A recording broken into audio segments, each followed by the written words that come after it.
Tonight, we begin a gentle journey into one of the most healing practices the Buddha ever taught. Through ancient stories and teachings, we will explore the path of forgiveness together. These are not lessons to memorize or techniques to master. They are timeless teachings that will naturally settle into your heart, guiding you toward the peace that forgiveness brings. Before we begin, feel free to share what time it is and where you're listening from. If you are carrying the weight of old mistakes, know that you are not alone. If you are holding resentment towards someone who hurt you, that too is part of being human. The Buddha understood that we all carry these burdens. He taught that forgiveness is not a single moment of letting go, but a gradual practice of releasing what weighs us down. Tonight, we will explore both kinds of forgiveness.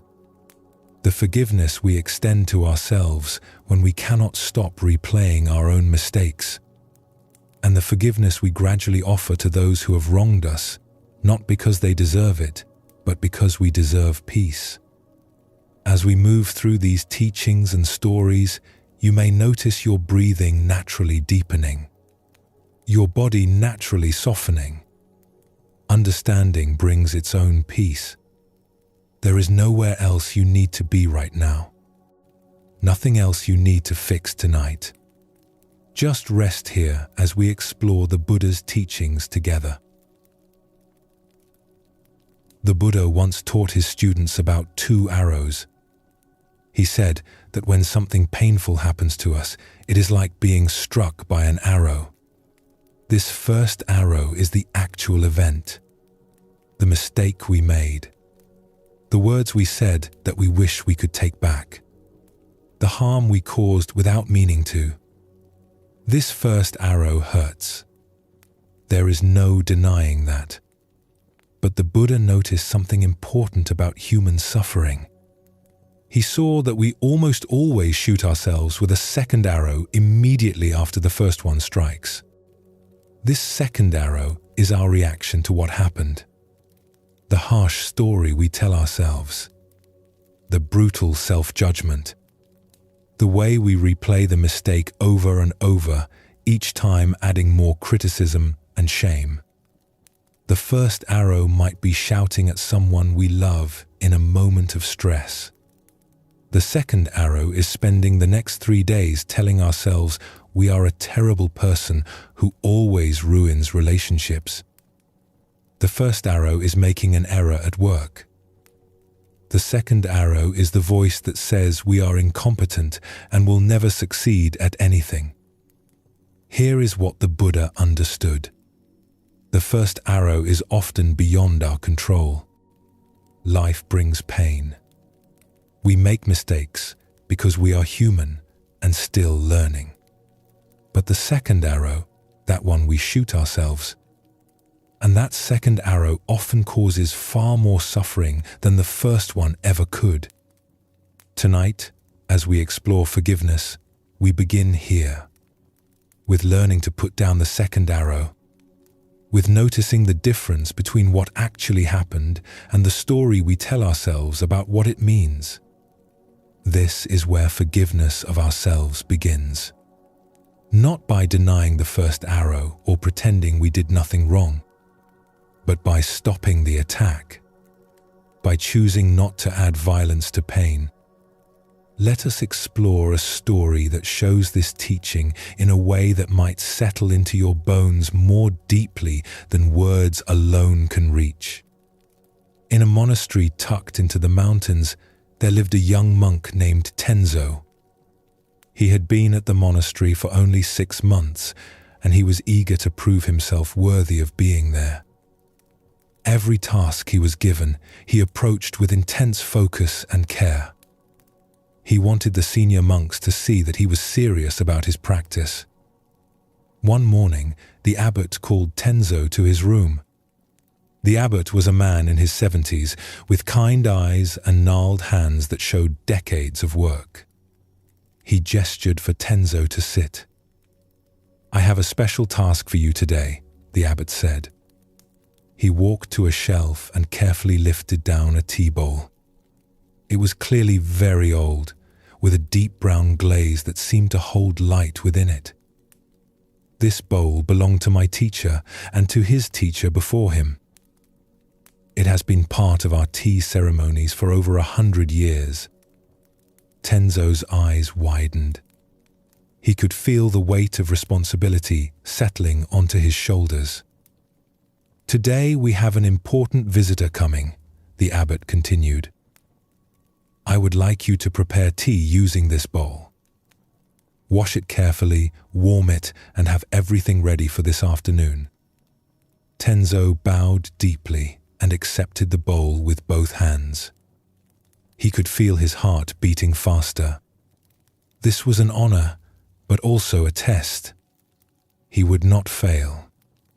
He carried the bowl to the kitchen as if it were made of spider silk. He prepared a basin of warm water, selected the softest cloth he could find, and began the careful process of washing the precious bowl. As he worked, his mind was full of thoughts. He imagined the abbot praising his careful attention. He pictured the important visitor being impressed by the tea ceremony. He rehearsed every step he would need to take that afternoon. He was so lost in these thoughts that he did not notice his hand slipping. The bowl tilted in his wet grip. He tried to catch it, but only knocked it harder. The ancient tea bowl fell from his hands and shattered on the stone floor. For a moment, Tenzo could not breathe. He stared at the broken pieces. Over 100 years of history, destroyed in a single careless moment. The abbot's treasured bowl from his beloved teacher, now just shards of pottery scattered across the floor. His first thought was to hide it. Maybe he could say he never received the bowl. Maybe he could claim someone else had broken it. His mind raced through desperate possibilities. But he was a monk, training in honesty and integrity. He could not lie. He would have to confess what he had done. As he knelt there among the broken pieces, the second arrow struck. His mind began its attack. How could you be so careless? You are not worthy to be here. The abbot trusted you with something precious and you destroyed it. You always mess everything up. They will send you away and you will deserve it. The voice in his head was vicious. It did not simply acknowledge that he had made a mistake. It told him that the mistake proved he was fundamentally flawed. That this one moment of clumsiness revealed his true nature as someone who ruins beautiful things. Tenzo gathered the pieces with shaking hands and carried them to the abbot's room. He knelt outside the door, feeling sick with dread. When the abbot called for him to enter, Tenzo could barely speak. "Master," he said, his voice breaking, "I have done something terrible." He placed the broken pieces on the floor in front of the abbot and lowered his head. Tears ran down his face. He waited for the anger, the disappointment, the order to leave the monastery. The abbot looked at the broken bowl for a long moment. Then he looked at Tenzo's face, seeing the anguish there. "Tell me what happened," the abbot said quietly. Through his tears, Tenzo explained. The washing, the distraction, the slip. He did not make excuses. He simply told the truth. When he finished, the abbot nodded slowly.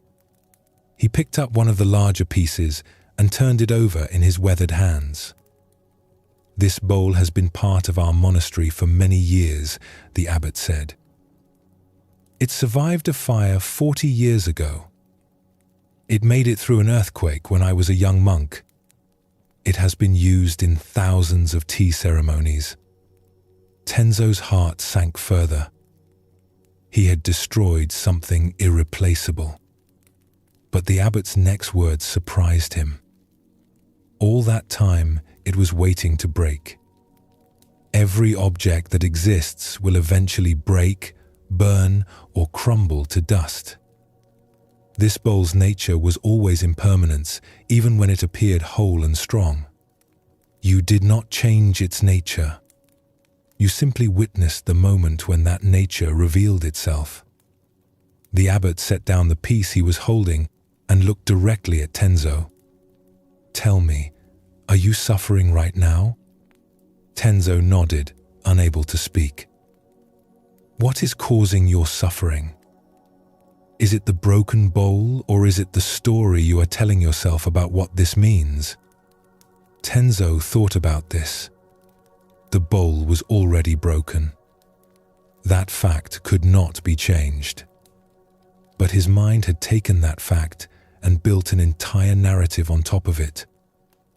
A story about his worthlessness, his clumsiness, his fundamental inadequacy. "The bowl is broken," Tenzo said slowly. "But I am telling myself that I am a terrible person, that I always ruin things, that you will send me away. And has any of that story helped you?" The abbot asked gently. Tenzo shook his head. The bowl broke because conditions came together for it to break. Wet hands, a moment of distraction, the pull of gravity. This is not about your worth as a person or as a monk. This is about a bowl following the nature of all physical things. The abbot stood and placed a hand on Tenzo's shoulder. The first arrow was the bowl breaking. That caused some natural disappointment. "I have memories attached to this bowl, and I will miss using it. But the second arrow is the one you are shooting into yourself right now. The harsh judgment. The certainty that this mistake defines you. That second arrow is causing far more pain than the broken bowl ever could." Tenzo felt something shift inside him. The bowl was still broken. He had still made a mistake. But maybe, just maybe, he could acknowledge the mistake without destroying himself over it. "What should I do?" he asked. "Learn from what happened," the abbot said simply. "Pay better attention when handling precious things. But also understand that even with perfect attention, things break. The world is fragile, and so are we. This is not a flaw. This is the nature of existence." He smiled at Tenzo. "Now clean up these pieces carefully. We will use them in the garden path so that this bowl continues to serve the monastery in a new form. And please prepare tea for our visitor this afternoon using one of the everyday bowls. They are just as good for drinking tea." As Tenzo swept up the broken pieces, he felt lighter than he had in the terrible minutes since the bowl had shattered. The mistake had happened. But he was learning to put down the second arrow of self-attack. Take a breath here. Feel how Tenzo's story might reflect something in your own experience. We all know what it feels like to make a mistake and then punish ourselves far beyond what the mistake deserves. The Buddha's teaching of the second arrow helps us see this pattern clearly. When we can notice the difference between what happened and the story we tell about what it means, we create space for forgiveness to begin. We can say, "Yes, I made a mistake," without also saying, "and therefore I am worthless."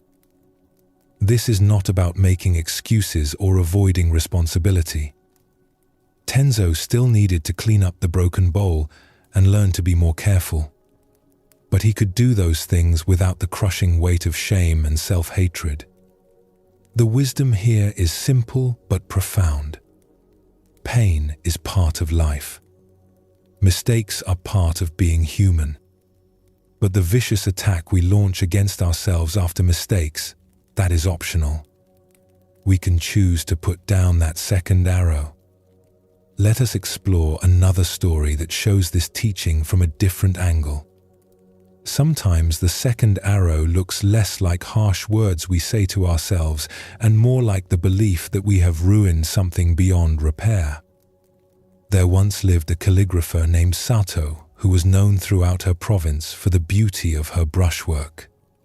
She had studied the art since childhood and could create characters that seemed to dance across the page with effortless grace. A wealthy family commissioned her to create a scroll for their daughter's wedding. They wanted 4 characters, meaning eternal happiness, written in Sato's most elegant style. They offered generous payment and gave her the finest silk scroll to work on. Sato prepared for this commission with great care. She fasted for 2 days to clear her mind. She practiced the characters hundreds of times on ordinary paper until every stroke felt natural and flowing. She arranged her studio to perfection, with the light coming from the exact right angle. When she finally felt ready, she laid out the precious silk scroll and prepared her ink. She had chosen her favorite brush, one made from wolf hair that held ink beautifully and created lines of varied thickness. The first character flowed from her brush with absolute perfection. She could feel it as she worked. Every stroke was balanced and alive. This was some of her best work. She paused before beginning the second character, taking a slow breath to maintain her focus. As she lifted her brush to start the next stroke, a sharp gust of wind blew through the open window. She had left it open for ventilation, not thinking about the autumn breezes. The wind knocked over her water jar. Water splashed across the scroll, creating a large spreading stain right through the center of her perfect first character. Sato sat frozen, watching the water soak into the expensive silk. Weeks of preparation destroyed in an instant. The commission ruined. Her reputation at stake. All because she had carelessly left the window open. The second arrow struck immediately. How could you be so stupid? A professional calligrapher knows to check these things. You have ruined everything. The family will tell everyone about your carelessness. You are a failure. She stared at the damaged scroll, feeling her chest tighten with panic and self-recrimination. She had no more silk of this quality. The wedding was in 10 days. There was no time to order more materials and start over. She had failed completely. For several minutes, Sato sat paralyzed by these thoughts. The harsh voice in her mind listed every stupid decision she had made. Leaving the window open, not securing the water jar, being overconfident. Each criticism felt like another arrow piercing her. But then, as she continued to stare at the ruined scroll, something shifted in her vision. She began to see the water stain, not as destruction, but as something with its own shape and character. It had spread in an organic pattern, like a cloud formation or a mountain silhouette. The edges were soft and gradual, quite different from the crisp, deliberate lines of calligraphy. An idea began to form. What if she worked with the stain rather than fighting against it? What if this accident could become part of the art rather than its destruction? Sato picked up her brush again, but this time with a different intention. Instead of trying to cover up the water stain or work around it as if it were not there, she began to incorporate it into her design. She let the stain suggest where certain strokes should go. She used its organic shapes as a counterpoint to the structured characters. As she worked, she felt something loosening inside her. The rigid perfectionism that had made her fast and practice and worry began to soften. She stopped trying to control every tiny detail and instead responded to what was actually in front of her. The accident became her partner in creation. Hours later, when she set down her brush, she looked at what she had created with wonder. It was completely different from what she had planned. The water stain wove through the four characters, creating depth and movement. The piece had a spontaneity and life that her carefully controlled work sometimes lacked. The formal perfection she had been aiming for had been replaced by something more interesting. Something that showed both mastery and surrender. Both skill and acceptance of accident. When she delivered the scroll to the family, they were amazed. They said it was unlike anything they had seen before. The bride's mother wept when she saw it, saying it captured something about marriage itself. The way plans and accidents weave together. The way rigid expectations must soften to allow for real beauty. Sato accepted their praise, but she knew the real gift the scroll had given her. It had taught her that the second arrow of harsh self-judgment had almost prevented her from discovering something new. When the water spilled, she could have stayed stuck in self-attack and truly ruined everything. Instead, she had noticed the voice of criticism, felt its pain, and then gently set it aside to see what else might be possible. The mistake had still happened.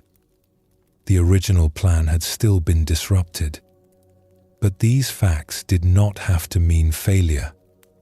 They could mean transformation instead. In both of these stories, we see the same teaching unfolding. The first arrow comes. The bowl breaks. The water spills.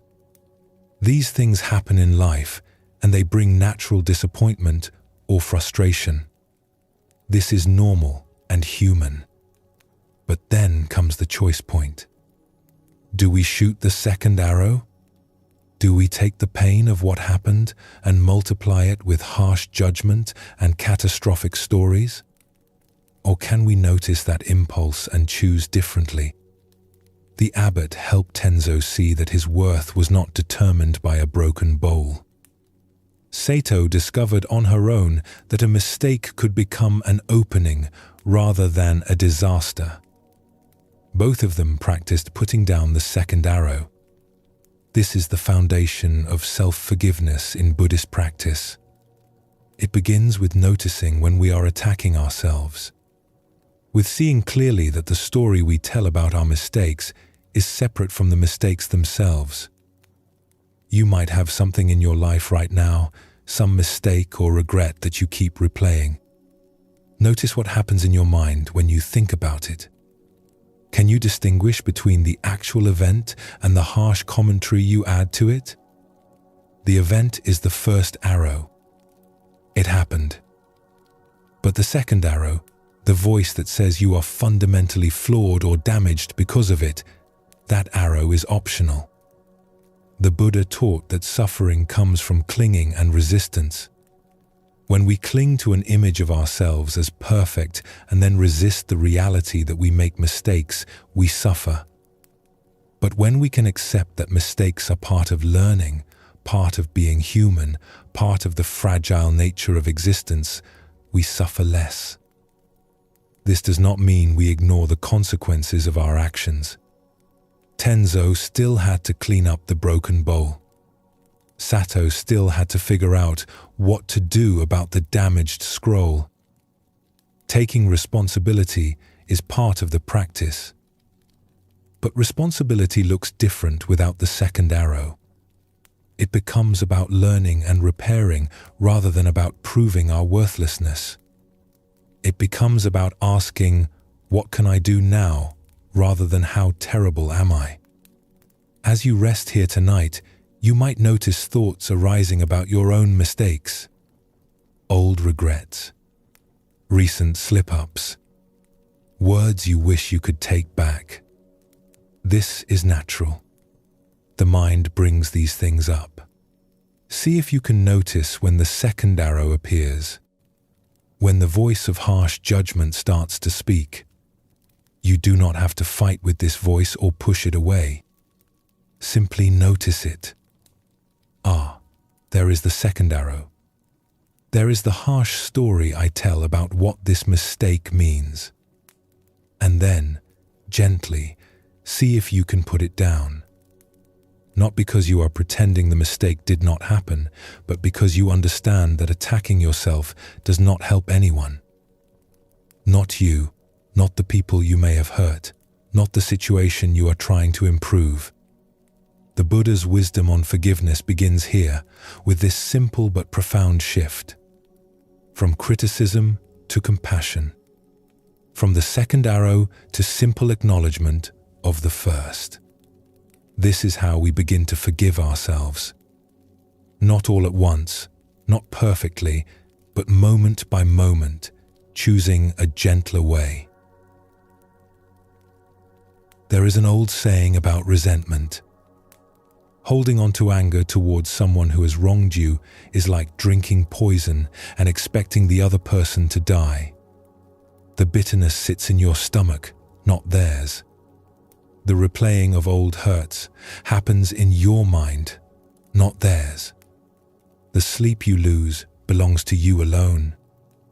The Buddha understood something essential about the nature of resentment. He taught that hatred never ceases through hatred.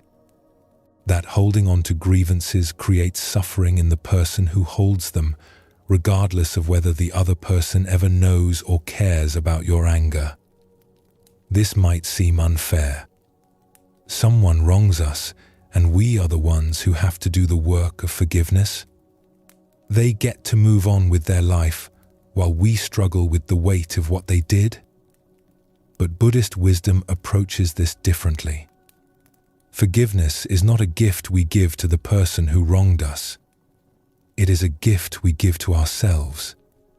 When we forgive, we are not saying that what happened was acceptable. We are not excusing harmful behavior or pretending we were not hurt. We are simply choosing to release the poison of resentment so that we can be free. Tonight we explore this kind of forgiveness.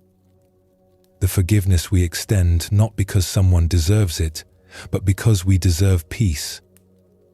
Not because the wrong was small or insignificant, but because carrying it has become too heavy. This teaching can be difficult to accept. Part of us wants the other person to suffer as we have suffered. Part of us believes that letting go of our anger means letting them off the hook. But the Buddha saw clearly that our anger does not punish them. It punishes us. When we hold resentment, we carry the person who hurt us everywhere we go. They live in our thoughts, in our tight shoulders, in our restless nights. We give them space in our hearts and minds long after they have moved on from the encounter. We allow them to continue hurting us through our own unwillingness to let go. Forgiveness offers a different path. Not reconciliation necessarily. Not returning to relationship with someone who caused harm, but an internal release. A decision to stop drinking the poison. Let us explore a story that shows this teaching simply and clearly. Two monks were traveling together along a muddy road after days of heavy rain. The older monk, whose name was Tanzan, had been practicing for 40 years. The younger monk, Aikido, had been ordained for only 3 years and was still learning to manage his mind and emotions. As they walked, they came to a place where the road crossed a swollen stream. The water rushed brown and fast, and the usual stepping stones were completely submerged. Standing at the edge of the stream was a young woman in fine silk robes, clearly from a wealthy family. She looked distressed.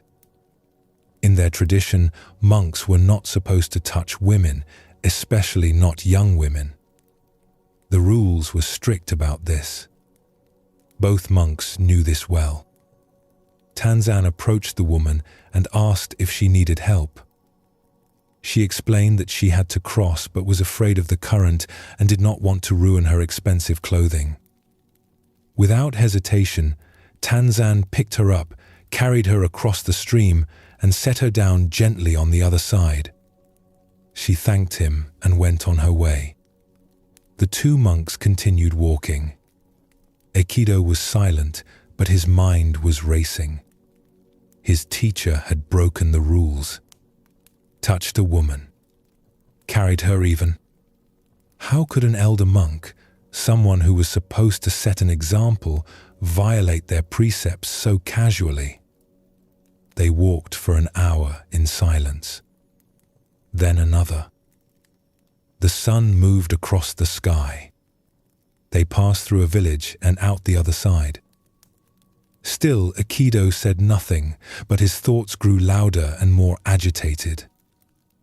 Finally, after nearly 4 hours of walking, Aikido could not contain himself any longer.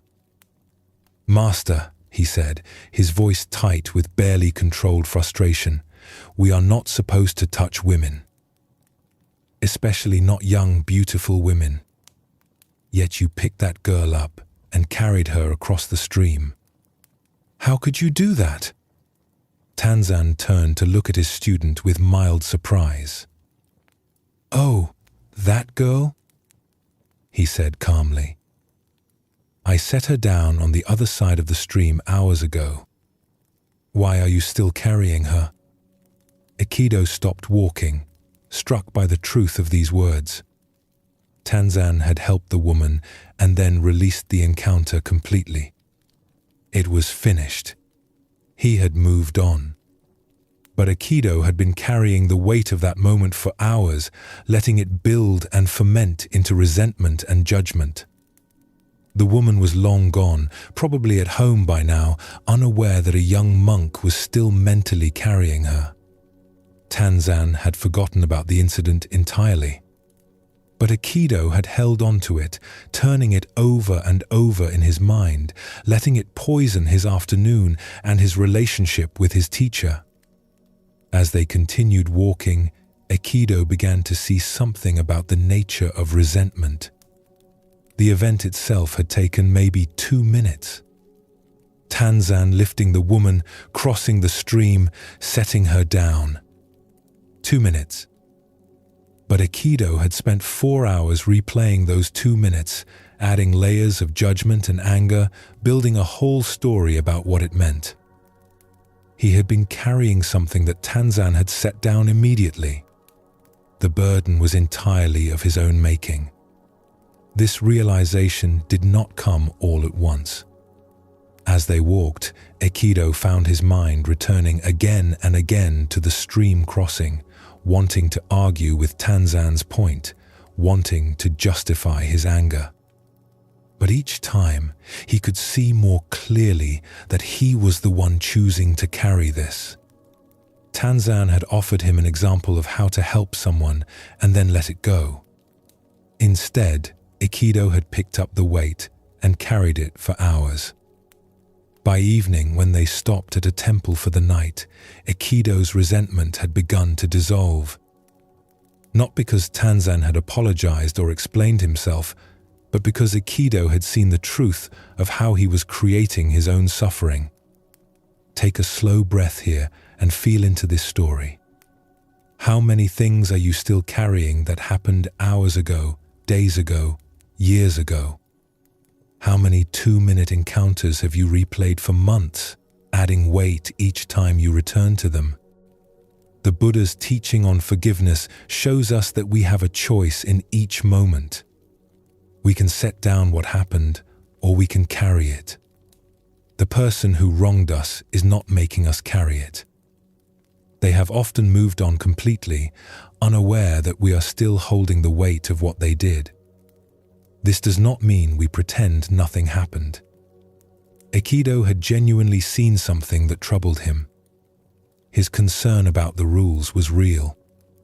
But he had a choice about how long to carry that concern and how much power to give it over his peace. Forgiveness means setting down what we have been carrying. Not because it was not heavy, but because carrying it is hurting us more than it hurts anyone else. Sometimes the weight we carry is much heavier than a broken rule. Sometimes we are carrying real harm, real betrayal, deep wounds that change the course of our lives. For these situations, we need to look at forgiveness from another angle. In a farming village, there lived a man named Jiro who grew rice in the paddies that his family had tended for generations. His fields were fed by a careful system of irrigation channels that brought water from the river through many farms before reaching his land. One summer, his neighbor upstream, a man named Kenji, made a decision that would change everything. Kenji wanted to grow more rice, so he altered the irrigation channels to divert more water to his own fields. He did this without consulting the other farmers, thinking only of his own gain. When the summer heat came, Jiro's fields did not get enough water. His rice plants withered and turned brown. He walked his dry fields in disbelief, then in growing anger as he realized what Kenji had done. An entire year's crop lost. His family's income gone. All because of one man's greed. Jiro confronted Kenji, who did not even apologize. Kenji shrugged and said he had the right to take what water he needed. The law was unclear about water rights, and there was little Jiro could do. The rage that filled Jiro was like nothing he had felt before. At night he lay awake, planning elaborate revenge. He imagined destroying Kenji's fields the way his had been destroyed. He fantasized about confronting Kenji in the village square, shaming him in front of everyone. He spent hours composing speeches about injustice that he would deliver to the village council. During the day, he could barely function. When he should have been planning his next crop, he was consumed with thoughts of what Kenji had taken from him.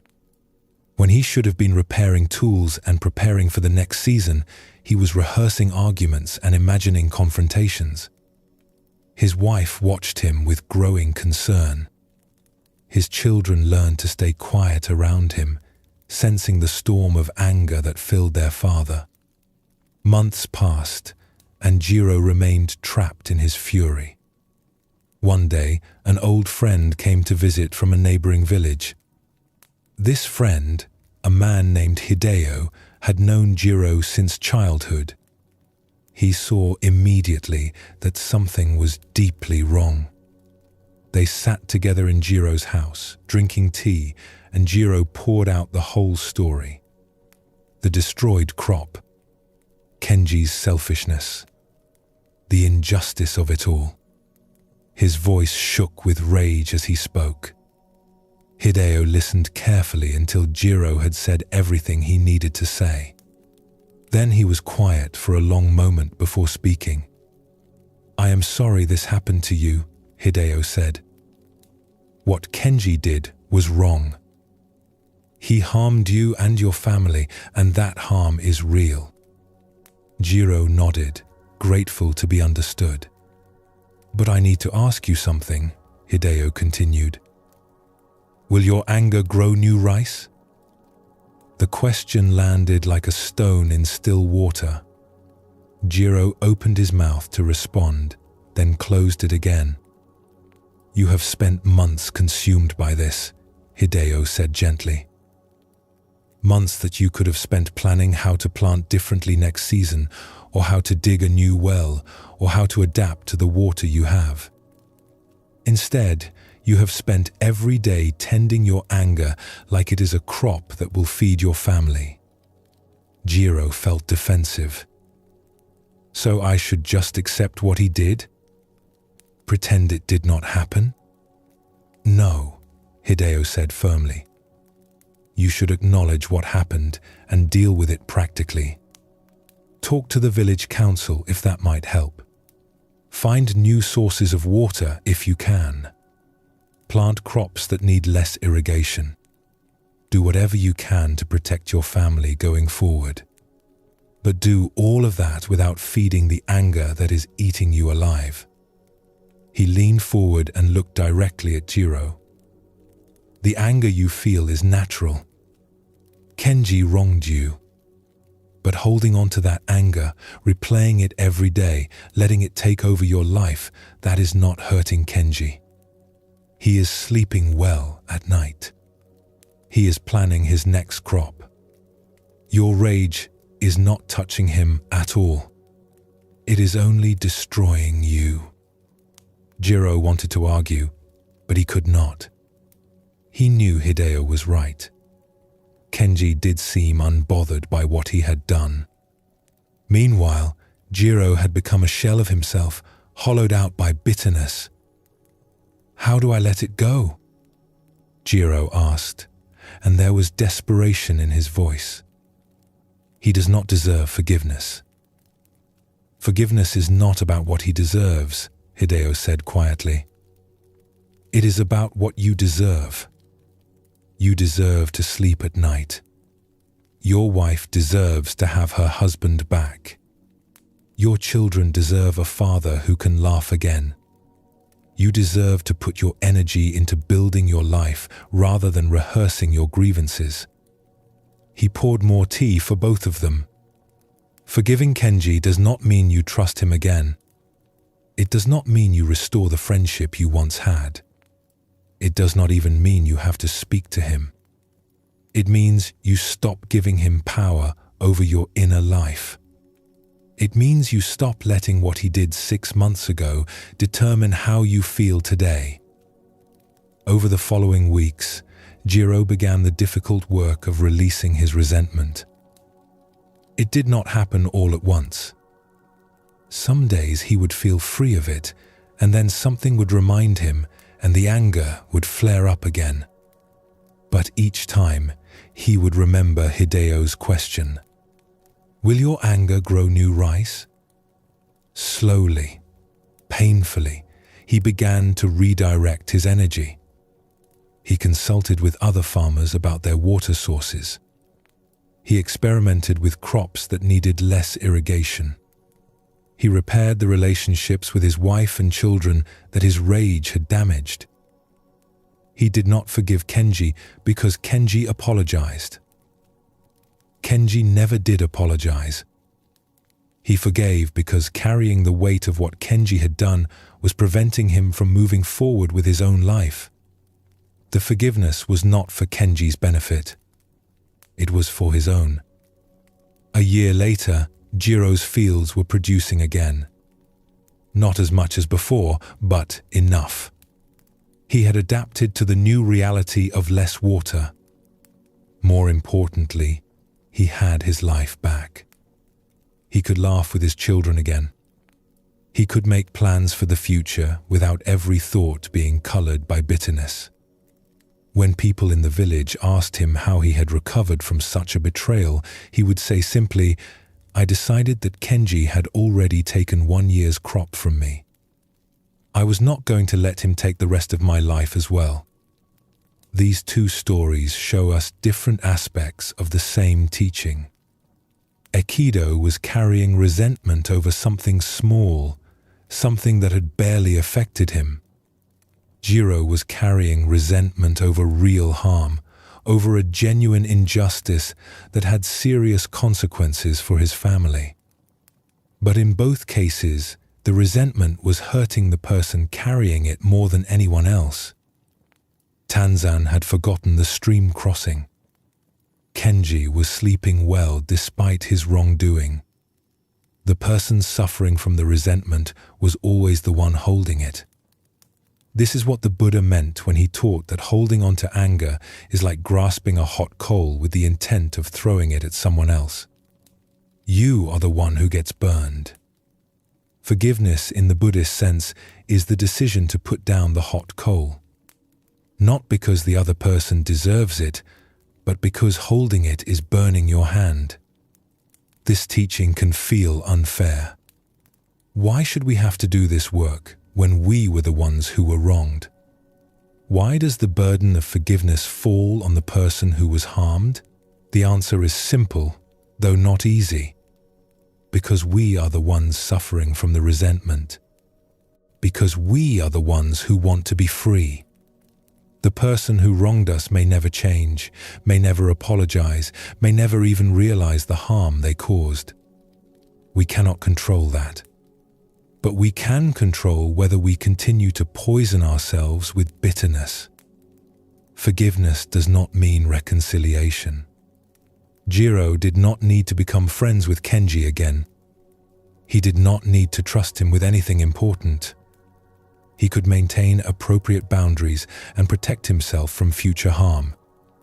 But he could do all of that without the corrosive bitterness that was destroying his own peace.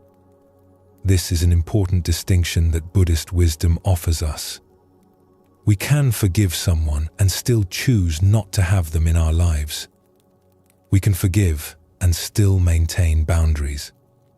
We can forgive and still seek justice or protection. Forgiveness is an internal release, not an external reconciliation. When we forgive, we are not saying that what happened was okay. We are saying that we are no longer willing to carry the weight of it. We are choosing our own freedom over our desire for the other person to suffer. Take another slow breath and notice what arises as you consider this teaching. Is there someone you have been carrying? Some old hurt that you replay in your mind, even though the person who caused it has long since moved on? You do not need to forgive them tonight. You do not need to forgive them at all if you are not ready. But you might consider asking yourself Hideo's question. Is carrying this resentment growing anything good in your life? Or is it simply taking up space where peace could be? The Buddha taught that we each have a garden inside us. We can plant seeds of bitterness and water them with our attention until they take over the whole garden. Or we can notice those bitter plants and gently remove them, making space for something else to grow. Forgiveness is not weakness. It is not surrender. It is not letting someone off the hook. It is the recognition that holding on to resentment gives the person who wronged us continued power over our inner life. It is the decision to reclaim that power for ourselves. As you rest here tonight, you might notice resentments arising, old hurts presenting themselves. This is natural. The mind brings up what it has been carrying. You do not need to push these feelings away or pretend they are not there. But you might also ask yourself gently whether you are ready to set any of them down. Not because the person who hurt you deserves forgiveness, but because you deserve peace. Not because what happened was acceptable, but because carrying it has become too heavy. The path of forgiveness is gradual. It is a practice, not a single moment. Some days we will pick up old resentments again after we thought we had released them. This is normal. We simply notice and gently set them down once more. The Buddha's wisdom offers us this possibility, that we can release the poison we have been drinking, that we can set down what we have been carrying, that we can reclaim the energy we have been spending on old grievances and use it to build something new. This is the gift we give ourselves when we forgive. Not because anyone deserves it, but because we deserve to be free. Everyone carries regrets. Some are small, the wish that we had said something differently or made a different choice in a moment that passed quickly. But some regrets are heavy. They are the mistakes that changed the course of our lives or the lives of others. The decisions we made that we cannot undo. The harm we caused that we cannot repair. These deeper regrets can follow us for years. They surface in quiet moments. They color how we see ourselves. They create a shadow that makes it hard to believe we deserve peace or happiness. We look back at who we were when we made those mistakes, and we struggle to forgive that person even though that person is us. The Buddha taught extensively about regret and guilt. He made an important distinction that can help us understand how to work with these difficult feelings. He taught that guilt can be useful if it leads to learning and change. When we feel remorse about harm we have caused, that feeling can motivate us to behave differently in the future. It can wake us up to the consequences of our actions and inspire us to grow. But guilt that does not lead anywhere, guilt that simply replays the past over and over without any possibility of learning or change, that kind of guilt is what Buddhists call useless suffering. It does not help us. It does not help the people we harmed. It simply keeps us trapped in a cycle of shame. The difference is crucial. One kind of guilt says, I did something harmful and I need to learn from this so I do not repeat it. The other kind says, I am a bad person and this mistake proves my fundamental unworthiness. One opens a path forward. The other closes all paths and leaves us stuck. When we work with deep regrets, we are working with this second kind of guilt, the kind that has become shame. We are not trying to pretend we did nothing wrong or that our mistakes do not matter. We are trying to find a way to acknowledge what we did, take responsibility for it, and still find a path toward healing and growth. The Buddha was clear that everyone has the capacity to change. No matter what we have done, no matter how far we have strayed from our values, we can choose differently starting now. The past is fixed. We cannot change what happened. But the future is still open. Who we become next is still up to us. This is where self-forgiveness for deep regrets begins. Not with denying what we did or making excuses for it, but with asking a different question. Instead of asking, how could I have done that? We begin to ask, what can I do now? Instead of endlessly reviewing the past, we begin to face the present and future. This shift is not easy, especially when the mistakes we are working with are serious. It can feel wrong to forgive ourselves. It can feel like we are letting ourselves off the hook or dishonoring the people we hurt. But continuing to punish ourselves does not honor anyone. It does not repair the harm. It does not make us better people. It simply keeps us locked in a past we cannot change. Let us explore a story about someone wrestling with this very struggle. In a small village, there lived a young man named Haru who was apprenticed to a master potter. Haru had been studying with the potter for 2 years, learning the careful art of shaping clay on the wheel, mixing glazes, and firing pieces in the large kiln. The master potter, an elderly woman named Chiyo, had spent months preparing for a special commission. A wealthy patron had ordered a complete tea set, 12 pieces that would be used in an important ceremony. Chiyo had selected the finest clay, developed a special glaze, and worked on these pieces for weeks. The pieces were beautiful. The cups were perfectly balanced, the teapot poured without dripping, and the glaze had a depth that seemed to glow from within. Chiyo had put them in the kiln for their final firing and asked Haru to watch the temperature carefully while she rested. Haru knew this job was important. He had fired pieces before and understood the process. The temperature had to be maintained at a precise level for many hours. If it dropped too much, the glaze would not set properly. If it got too hot, the pieces could crack or even melt. For the first few hours, Haru was attentive. He added fuel to the fire at the right intervals and checked the temperature regularly. But as the afternoon wore on, he became distracted. A friend from the village stopped by to talk. Then another. Soon Haru was caught up in conversation, laughing and joking while the kiln temperature slowly rose beyond the safe range. By the time he remembered to check, it was too late. The tea set was ruined. The glaze had bubbled and run. Some pieces had cracked. Months of his master's work destroyed because he had not paid attention. Haru stared into the kiln in horror as the reality of what he had done became clear. His master's reputation depended on delivering this commission on time.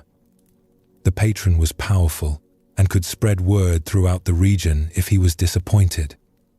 And beyond the practical concerns, there was the fact that Chiyo had put her heart into these pieces. They were some of her finest work. When Chiyo came to check on the firing and saw what had happened, her face went pale.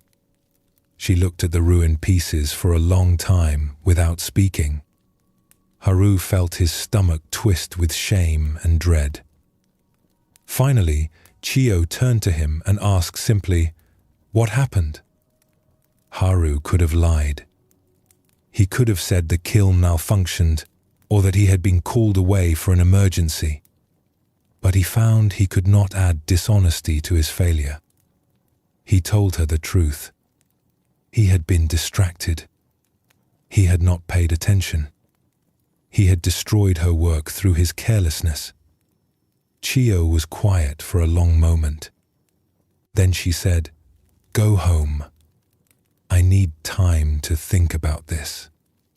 Haru left the workshop feeling like his life was ending. He had failed his master.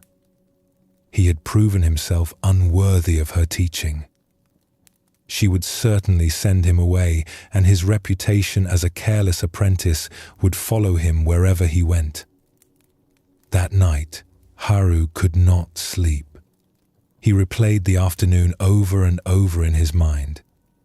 If only he had told his friends to leave. If only he had checked the temperature more frequently. If only he had been the careful, dedicated apprentice his master deserved. The weight of his mistake pressed on him until he thought he might stop breathing from the shame of it. The next morning, Chiyo sent word for him to come to the workshop. Haru walked there slowly, dreading what she would say. He found her sitting at her work table with the ruined pieces spread out in front of her.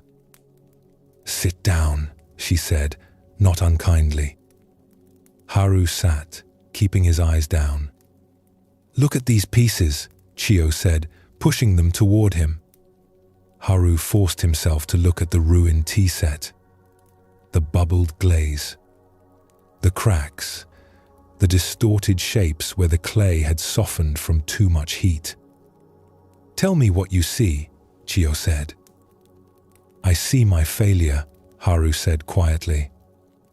"I see months of your work destroyed because I was not careful enough." "Look again," Chiyo said. "What else do you see?" Haru did not understand what she wanted, but he looked more carefully. After a moment, he noticed something. The way the glaze had run created interesting patterns. The cracks had their own strange beauty. The pieces were no longer what they were meant to be, but they had become something else. "I see that they are broken," Haru said, "but not completely destroyed. They have a different kind of beauty now." Chiyo nodded. "These pieces will never be the tea set I intended to make." "That is true. Your mistake cannot be undone. But they are not worthless. They are now teaching pieces. They will help me understand what happens at different temperatures. And they will teach you something far more valuable than technique." She picked up one of the cracked cups and turned it in her hands. In pottery, we have a practice of repairing broken pieces with gold mixed into the lacquer. It is called kintsugi. The repair becomes part of the piece's beauty. The broken places are not hidden, but highlighted. The piece becomes more valuable because of its history, not in spite of it. She set down the cup and looked at Haru directly. You made a serious mistake. You were careless with something important, and there are real consequences. I will have to tell the patron that the tea set will be delayed. I will have to start over. This is not nothing. But the question now is not whether you made a mistake. The question is what this mistake will teach you. Haru felt tears building behind his eyes. I have learned to pay attention, he said. I will never be so careless again. Yes, Chiyo agreed. But there is something deeper to learn. You have learned what it feels like to fail at something important. You have felt the weight of letting someone down. This experience, painful as it is, will make you a better potter and a better person if you let it. It will make you more careful, yes, but it will also make you more humble, more compassionate when others make mistakes, more grateful when things go right. She stood and walked to the window, looking out at the garden. I have been a potter for 50 years. Do you know how many pieces I have ruined in that time? Do you think I became a master without making terrible mistakes? The difference between a master and an apprentice is not that the master never fails. It is that the master has learned how to fail and keep going. Over the following weeks, Chiyo taught Haru how to work with the ruined pieces. They ground some down to add to new clay. They used others as teaching examples. And together, they practiced kintsugi on the cracked pieces, filling the breaks with lacquer mixed with gold dust. When they finished, the repaired pieces were stunning. The gold lines traced through them like rivers of light. They were no longer functional teacups, but they had become something else. Small sculptures that held their own broken history as part of their beauty. Chiyo kept one of these pieces on her work table where Haru could see it every day. It became a reminder, not of his failure, but of the possibility that mistakes can become teachers, that what we break can be repaired in ways that make it more beautiful, that our flaws and failures, when met with honesty and learning, can become sources of wisdom. Years later, when Haru had become a skilled potter in his own right, he kept his own collection of failed pieces in his workshop. When students came to him worried that they were not talented enough or that they made too many mistakes, he would show them these pieces and tell them the story of the ruined tea set. I thought that mistake would end my career, he would say. I thought I had proven myself unworthy of learning this art. But my master showed me that the mistake was part of the learning. She helped me understand that I was not defined by my worst moment. That growth happens through failure, not in spite of it. The Buddha's wisdom on self-forgiveness for deep regrets is not about pretending we did nothing wrong. It is about understanding that endless self-punishment does not serve anyone. It is about asking what we can learn and who we can become. When we hold on to regrets without allowing them to teach us, we stay frozen as the person who made those mistakes. We refuse to grow. We refuse to change. In a way, we dishonor the harm we caused by learning nothing from it. But when we can acknowledge what we did, feel the appropriate remorse, and then ask what this teaches us about how to live differently, we transform the mistake into wisdom. We become someone who is less likely to cause that kind of harm again. This is how we honor the people we hurt. Not through endless guilt, but through genuine transformation. Take another slow breath and notice what arises as you sit with this teaching. Is there some old regret that you have been carrying? Some mistake that you replay in your mind as evidence of your unworthiness? You do not need to let go of it tonight. You do not need to forgive yourself completely in this moment. But you might ask yourself gently, what has this regret taught me? How has it made me more careful, more compassionate, more aware? Can I see any gold in the cracks of this old break? The Buddhist path teaches that everyone has the capacity to change. The person you were when you made your worst mistake is not the person you are now. You have learned. You have grown. That growth matters. That change is real. Forgiving yourself does not mean you stop being responsible. It means you take responsibility in a way that serves the future rather than just punishing the past. It means you honor the harm you caused by becoming someone who causes less harm going forward. This is not easy work. Deep regrets do not release quickly. They may need to be forgiven again and again, layer by layer, as we grow in our understanding and compassion. But each time we choose transformation over self-punishment, we take a step toward healing. Each time we ask what we can learn rather than how we can suffer, we move closer to peace. The Buddha taught that the purpose of practice is not to become perfect. It is to become free. Free from the cycles of harm and suffering. Free from being controlled by our worst moments. Free to grow and change and become someone new. As you rest tonight, you might hold this possibility gently. That your mistakes, even your serious regrets, do not have to define you. That you can acknowledge what you did, take responsibility for it, and still choose who to become next. That the broken places in your past can be repaired with the gold of understanding and become sources of wisdom and compassion. This is the path of self-forgiveness for deep regrets. Not forgetting, not excusing, but transforming, learning, growing, becoming someone who creates less suffering and more good. This is how we honor both the harm we caused and the potential we still carry to be better than we were. Some hurts go deeper than others. There are the small betrayals and thoughtless words that sting for a moment and then fade. And then there are the wounds that change us, the betrayals that shift the course of our lives, the harm done by people we trusted, the cruelties that seemed deliberate and personal. These deep hurts are different.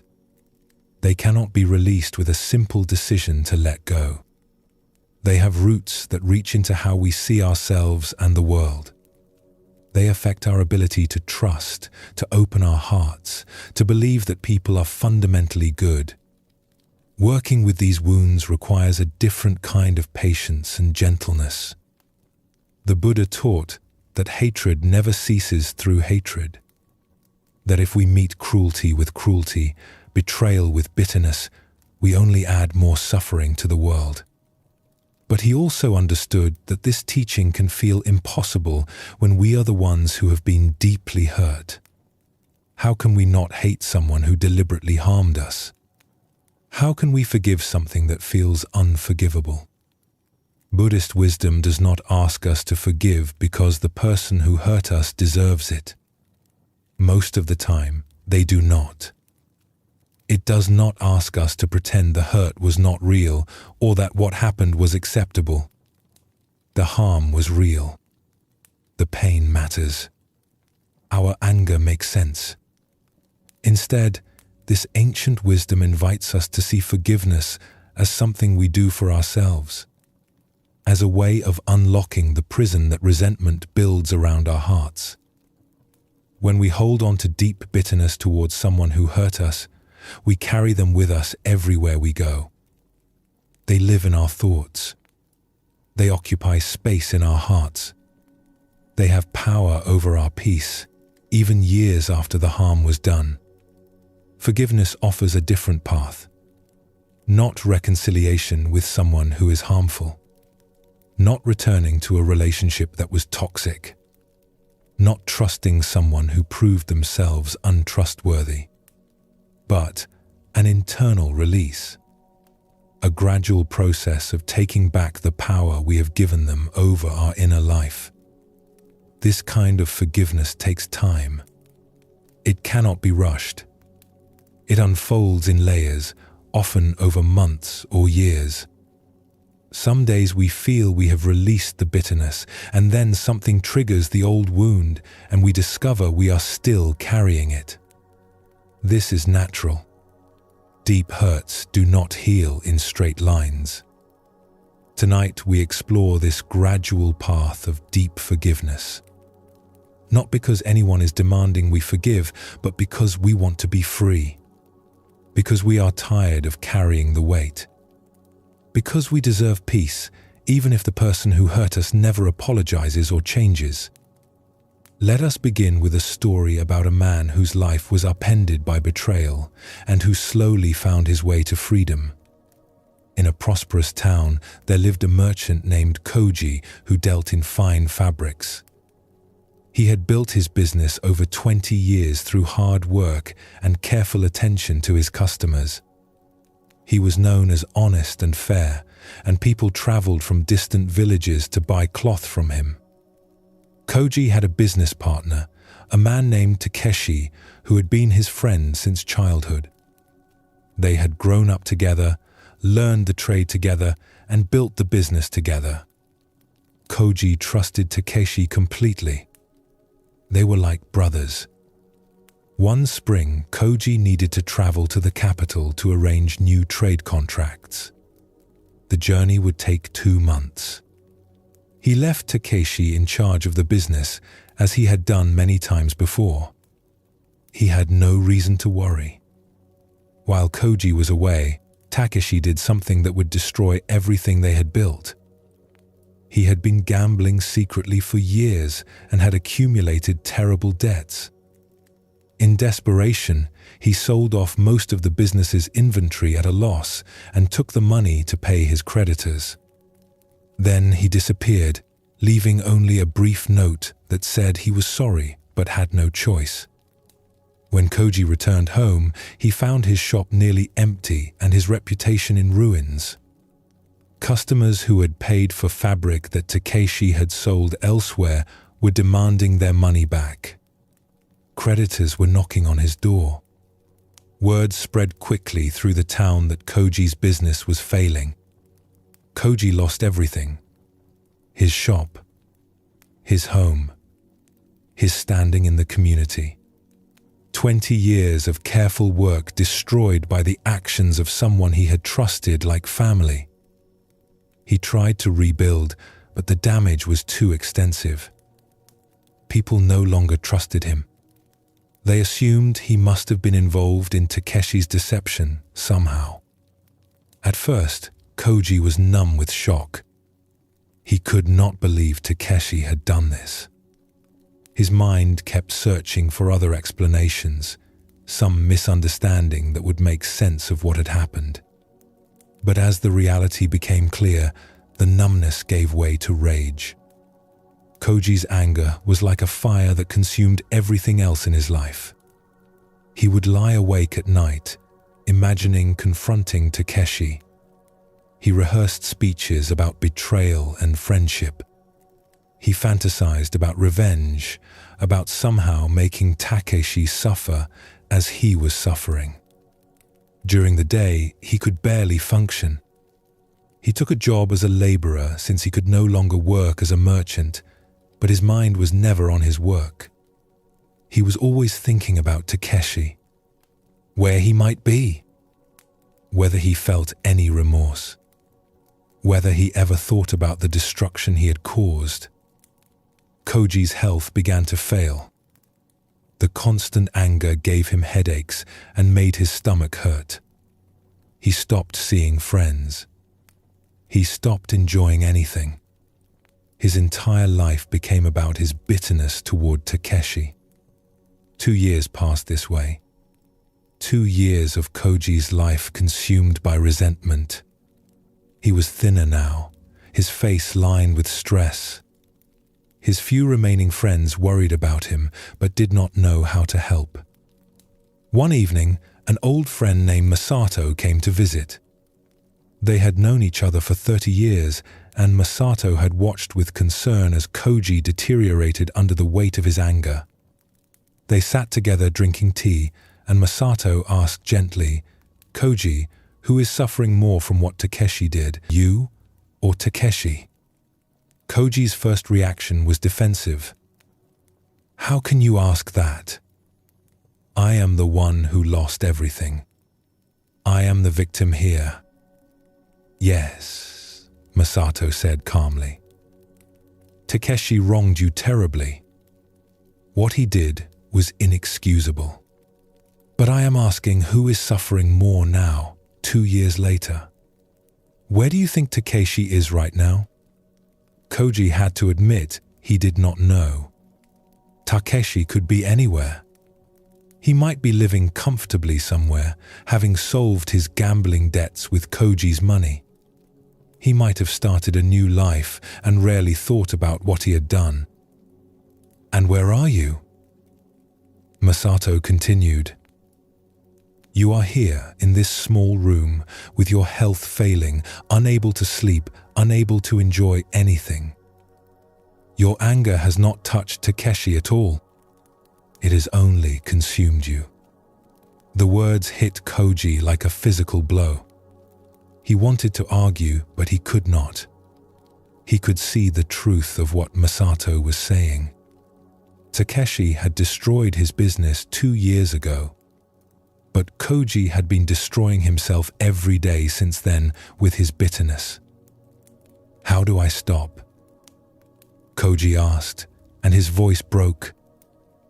"I do not know how to let this go.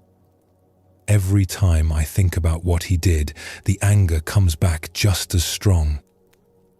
Masato was quiet for a moment. "I do not think you can let it go all at once. This wound is too deep for that. But you can begin to loosen your grip on it.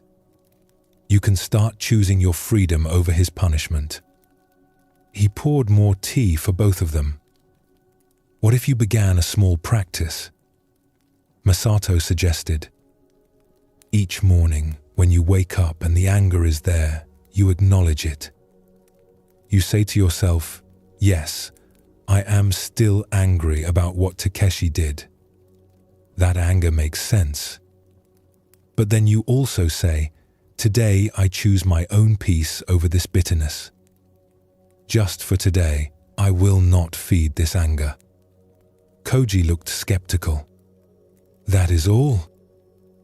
"That is enough to begin with," Masato said. "You do not need to forgive Takeshi completely. You do not need to wish him well or hope you see him again. You just need to start choosing yourself, choosing your health, choosing your life." He leaned forward and spoke with gentle firmness. "Takeshi already took your business and 2 years of your life. How much more will you let him take? He is not here, but you are giving him power over every moment of every day. You are letting him steal your peace, your health, your future. This is a choice you are making, whether you realize it or not." That night, Koji could not sleep as usual. But instead of rehearsing his rage, he thought about Masato's words. The idea that he was choosing to give Takeshi power over him felt uncomfortable, almost insulting. But the more he sat with it, the more he could see its truth. The next morning, Koji tried the practice Masato had suggested. When he woke up and the familiar anger arose, he said quietly to himself, "Yes, I am still angry at Takeshi. What he did was wrong. But today, I choose my peace." Nothing dramatic happened. The anger did not disappear, but he felt something shift slightly, like a door opening just a crack. He had acknowledged the anger without feeding it. He had chosen himself just for that moment. He continued this practice every morning. Some days it felt meaningless. The anger would come back just as strong within minutes. But some days he would notice hours passing without thinking about Takeshi. Small spaces of peace would open up where there had been only bitterness before. Slowly, gradually, over many months, Koji began to reclaim his life. He started to notice things he had not seen in years. The way morning light came through his window, the taste of his food, the kindness of neighbors who greeted him on the street. He realized that he had been so consumed by what he had lost that he could not see what he still had. His health, once he stopped poisoning it with rage. His skills, which no one could take away. His capacity to start again, if he chose to. 3 years after Takeshi's betrayal, Koji had rebuilt a modest version of his old life. He worked as a cloth merchant again, but on a smaller scale. He had a few loyal customers who appreciated his honesty. He would never be as prosperous as he once was, but he had enough. More importantly, he had peace. One day, someone brought him news that Takeshi had been seen in a neighboring town. Koji noticed that this information did not send him into the familiar spiral of rage. He felt something, a tightness in his chest, a brief flash of the old bitterness. But it passed quickly. He realized that he had forgiven Takeshi without ever consciously deciding to. The forgiveness had happened gradually, not through any grand gesture, but through thousands of small choices to prioritize his own peace over his anger. He had released Takeshi from the locked room in his mind where he had been holding him prisoner. The forgiveness did not mean he trusted Takeshi. It did not mean he would ever want to see him again. It did not mean what Takeshi had done was acceptable. It simply meant he had stopped giving Takeshi power over his inner life. He had stopped letting the betrayal define every moment. When people asked him years later how he had recovered from such a devastating loss, Koji would say, "Takeshi took my business. That was his choice and his wrong. But I was giving him my peace, my health, my future. That was my choice. When I finally understood that, I could stop." Take a gentle breath and notice what this story brings up for you. Koji's journey shows us that forgiving deep hurt is not a single decision, but a gradual practice. Each morning he chose his peace. Each day he loosened his grip on the bitterness just a little. Over time, these small choices added up to freedom. The wisdom here is important to understand clearly. Koji did not forgive because Takeshi deserved it. Takeshi never apologized. He never made amends. He likely never even knew that Koji had forgiven him. The forgiveness was entirely for Koji's benefit. It was how he took back his life from the betrayal. This is what Buddhist teaching means when it talks about forgiveness of those who hurt us deeply. It is not about the other person at all. It is about refusing to remain in the prison that resentment builds. It is about choosing freedom over the desire for revenge. The person who wronged us may never apologize. They may never change. They may never face consequences for what they did. We cannot control any of that. What we can control is whether we continue to give them power over our inner life. Take another slow breath and let these teachings settle. If you are carrying a deep hurt tonight, know that you do not need to forgive it before morning. Forgiveness of serious harm is not a single decision, but a gradual unfolding. It requires patience and gentleness with yourself. The Buddhist wisdom on forgiving those who hurt us deeply is ultimately about freedom.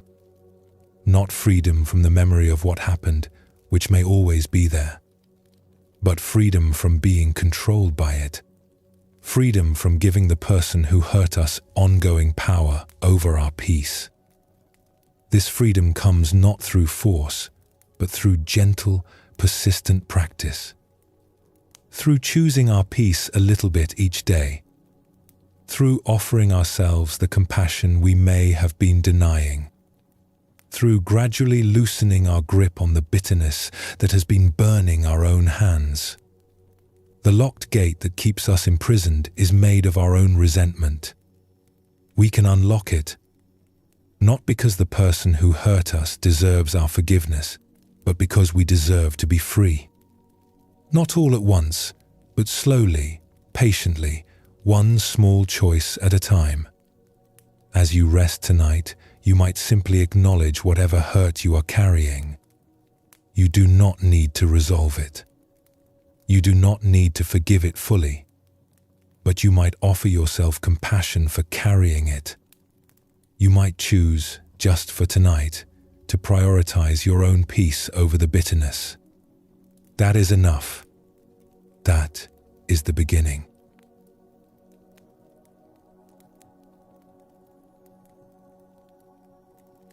There is a difference between guilt and shame that the Buddha understood deeply. Guilt says, I made a mistake. Shame says, I am a mistake. Guilt looks at our actions and asks how we can do better. Shame looks at our very being and declares us fundamentally flawed. Guilt can be useful. It can wake us up to the effects of our actions. It can motivate us to change and grow. It points to specific behaviors we want to improve. But shame goes deeper. It tells us that something is wrong with who we are at our core, that we are not enough, that we will never be enough. Many of us carry this weight of shame without even realizing it. It becomes so familiar that we mistake it for truth. We believe the voice that says we are not good enough, smart enough, worthy enough. We think this harsh self-judgment is just being realistic about our flaws. But the Buddha taught something different. He taught that underneath all our conditioning, all our mistakes, all our imperfections, there is something pure and untouched. Buddha nature, it is called. The fundamental goodness that exists in every being. This nature cannot be damaged by our mistakes or diminished by our failures. It is always there, like the sky behind the clouds. Shame keeps us from seeing this truth. It convinces us that the clouds are all there is, that our mistakes and imperfections define us completely, that we need to earn our worthiness through perfect behavior or achievements. Tonight, we work with shame itself. Not the specific things we feel ashamed about, but the deeper belief that we are somehow fundamentally not enough. This is tender work. It requires great gentleness. We approach it not with force, but with the lightest touch, like touching a bruise that is still healing. The Buddhist path offers a way through shame that might surprise you. It does not ask you to overcome your imperfections or to become someone better. It invites you to see that your worthiness was never in question. That the one who is aware of your thoughts and feelings, the consciousness reading these words right now, is already complete just as it is. Let us begin with a story about a student who struggled with this very teaching.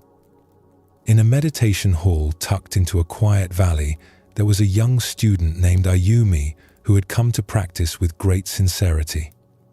She had read many books about meditation and enlightenment. She had heard stories of masters who could sit perfectly still for hours, their minds like clear pools of water. She wanted this for herself. But when Ayumi actually tried to meditate, nothing went as she expected.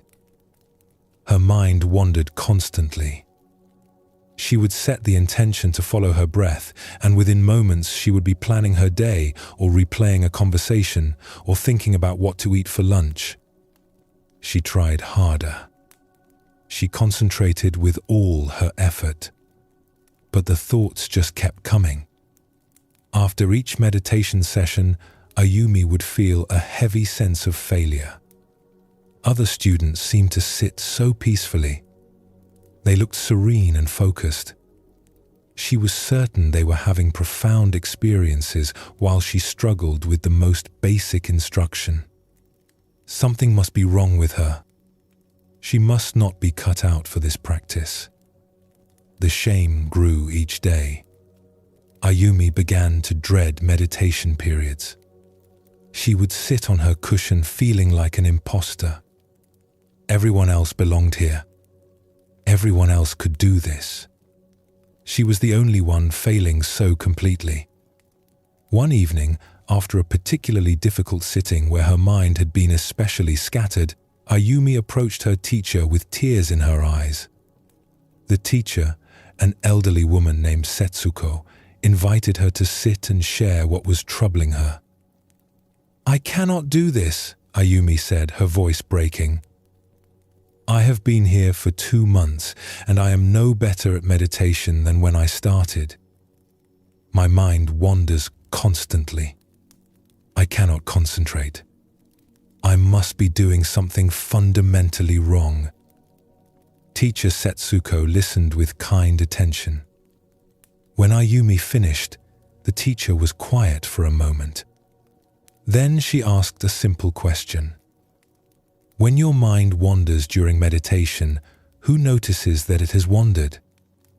Ayumi looked confused. "I do.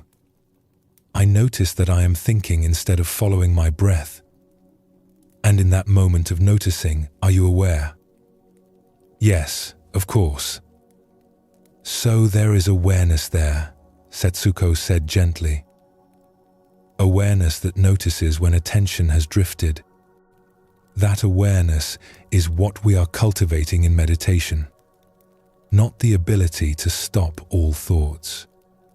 The awareness that sees thoughts as they come and go." She gestured toward the window where the evening sky was visible. "Tell me, what do you see when you look outside?" Ayumi looked. "I see the sky.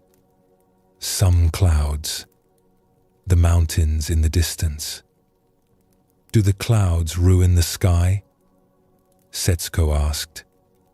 "No, they are just passing through." "Exactly. The sky does not push the clouds away or judge itself for having clouds in it. The sky simply holds whatever appears and disappears. It remains spacious and clear regardless of what passes through it." The teacher looked at Ayumi with gentle eyes. "Your awareness is like the sky. Your thoughts are like clouds. They come and go. Some days there are more clouds, some days fewer. But the sky is always there, always clear in its own nature, regardless of what passes through it." Ayumi started to understand, but felt resistance. "But I want to be able to meditate properly. To have a quiet mind like the advanced students." "What makes you think their minds are quiet?" Setsuko asked with a soft laugh. "I have been practicing for 40 years and my mind still produces thoughts like a river produces water. The difference is not that my mind is empty. The difference is that I no longer judge myself for having a mind that thinks." She leaned forward slightly. "You are creating suffering not because your mind wanders, but because you are attacking yourself each time it does. The wandering mind is just weather passing through the sky. your harsh judgment, your certainty that something is wrong with you, that is the extra layer of pain you are adding. Ayumi felt something loosen in her chest. She had been so focused on her failure to achieve a perfectly quiet mind that she had not noticed the cruelty of her inner voice. Each wandering thought had been met with harsh criticism. Of course, I cannot do this. I am not good enough. Something is wrong with me. What should I do differently? She asked. Try meeting your wandering mind with kindness instead of criticism, Setsuko suggested. When you notice you have been thinking, instead of attacking yourself, simply note it gently. Thinking, and then return to your breath. No drama, no judgment. Just a gentle return, like a grandmother redirecting a wandering child. Over the following weeks, Ayumi practiced this new approach. At first, it felt strange to be kind to herself when her mind wandered. The old habit of self-criticism was strong, but gradually, she began to notice a difference. When she met her scattered attention with gentleness instead of judgment, meditation became easier. Not because her mind produced fewer thoughts, but because she was no longer fighting a war with herself. The thoughts came and went. She noticed them. She returned to her breath.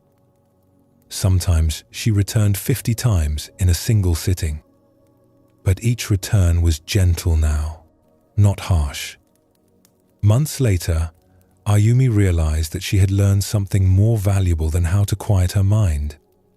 She had learned how to stop abandoning herself, how to meet her imperfections with the same kindness she would offer a friend, how to see that awareness itself, the part that noticed thoughts coming and going, was never flawed or failing.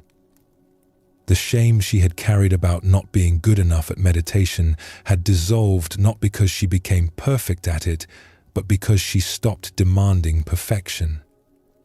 She had discovered that the sky of her awareness was always clear, even when filled with the clouds of wandering thoughts. Take a breath here and feel what this story might be offering you. How much suffering do we create by demanding that we be different than we are? How much shame comes from believing we should be further along, better at things, more accomplished, or more peaceful? The wisdom in Ayumi's story is simple but profound. The problem was never her wandering mind. The problem was the harsh judgment she brought to her wandering mind. When she learned to meet herself with gentleness, everything changed. Not because she became perfect, but because she stopped requiring perfection. This teaching reaches into every area of our lives. We carry shame about so many things. Our bodies, our struggles with habits or emotions, our inability to be as calm or confident or successful as we think we should be. All of this shame rests on the belief that we are not enough as we are. But what if that belief is simply not true? What if, like the sky holding clouds, our fundamental nature is already complete? What if our struggles and imperfections are just weather passing through, not evidence of our unworthiness? Let us explore another story that shows this teaching from a different angle. In a mountain village, there lived a woodcarver named Kaito, who was known throughout the region for the beauty of his work. He could transform ordinary blocks of wood into elegant bowls, graceful statues, and intricate decorative pieces. People would travel to his workshop to watch him work and to purchase his creations. One spring day, a young man named Hideo came to Kaito's workshop, hoping to become an apprentice. Hideo had always admired fine craftsmanship and dreamed of learning this skill. When Kaito agreed to teach him, Hideo felt his dream was beginning. But as Hideo began to learn, he became increasingly discouraged. His hands fumbled with the tools. His cuts were uneven. The wood would split in the wrong places. He would watch Kaito's hands move with fluid grace and then look at his own clumsy efforts and feel deep shame. One afternoon, after Hideo had ruined yet another piece of wood through a careless cut, he threw down his tools in frustration. "I will never be able to do this," he said bitterly. "My hands are not made for this work. I am wasting your time." Kaito set down his own tools and looked at his apprentice with calm eyes. He held up his weathered hands for Hideo to see. They were gnarled and scarred, with calluses on every finger and old cuts that had healed into white lines. "Look at these hands," Kaito said. "What do you see?" Hideo looked closely. "I see the hands of a master craftsman. Hands that have done this work for many years." "Look again," Kaito said. "What else?" Hideo studied the hands more carefully. He saw the scars, the places where tools had slipped, the marks of burns from hot oil used to finish wood, the crooked finger that had clearly been broken at some point and healed slightly wrong. "I see scars," Hideo said. "Marks from mistakes and accidents." Kaito nodded. "Each of these scars tells a story of learning. This one," he pointed to a long white line across his palm, "happened when I was about your age. I was trying to carve too quickly and the chisel slipped. I thought I had ruined my hand forever. I was certain I would never be able to carve again." He showed Hideo another scar. This one came from not respecting the grain of the wood. "I forced a cut that the wood did not want to make, and the piece split and caught my thumb. That mistake taught me to work with wood, not against it." He held up his crooked finger. "This I broke when a heavy piece fell on my hand because I had not secured it properly. That taught me patience and the importance of proper setup." Kaito set his hands down on the workbench. "My hands are skilled not despite these scars, but because of them. Each mark represents a lesson learned. Each imperfection comes from the courage to keep trying, even after failure. If I had given up the first time I cut myself or broke a piece, my hands would be smooth and unmarked. They would also be useless for this work." He looked at Hideo with gentle understanding. "You look at your mistakes and see only failure. You think your clumsy hands prove you are not meant for this. But I look at my scarred hands and see my entire apprenticeship written there. The only difference between a master and a beginner is time and willingness to keep learning from mistakes." Hideo felt tears building behind his eyes. He had been so ashamed of his failures, so convinced that they proved he was not good enough. But Kaito was showing him that mistakes were not obstacles to learning. They were the path of learning itself. "But what if I never get good at this?" Hideo asked. "What if I keep making mistakes forever?" Kaito smiled. "I still make mistakes. Last week, I misjudged a cut and ruined a piece I had been working on for 3 days.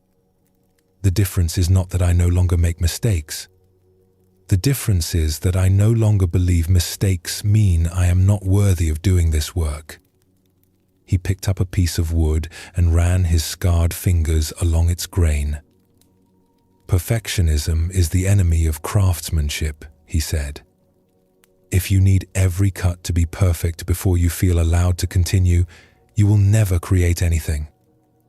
But if you can see each imperfect cut as information, as teaching, as part of the process, then mistakes become your friends instead of your enemies."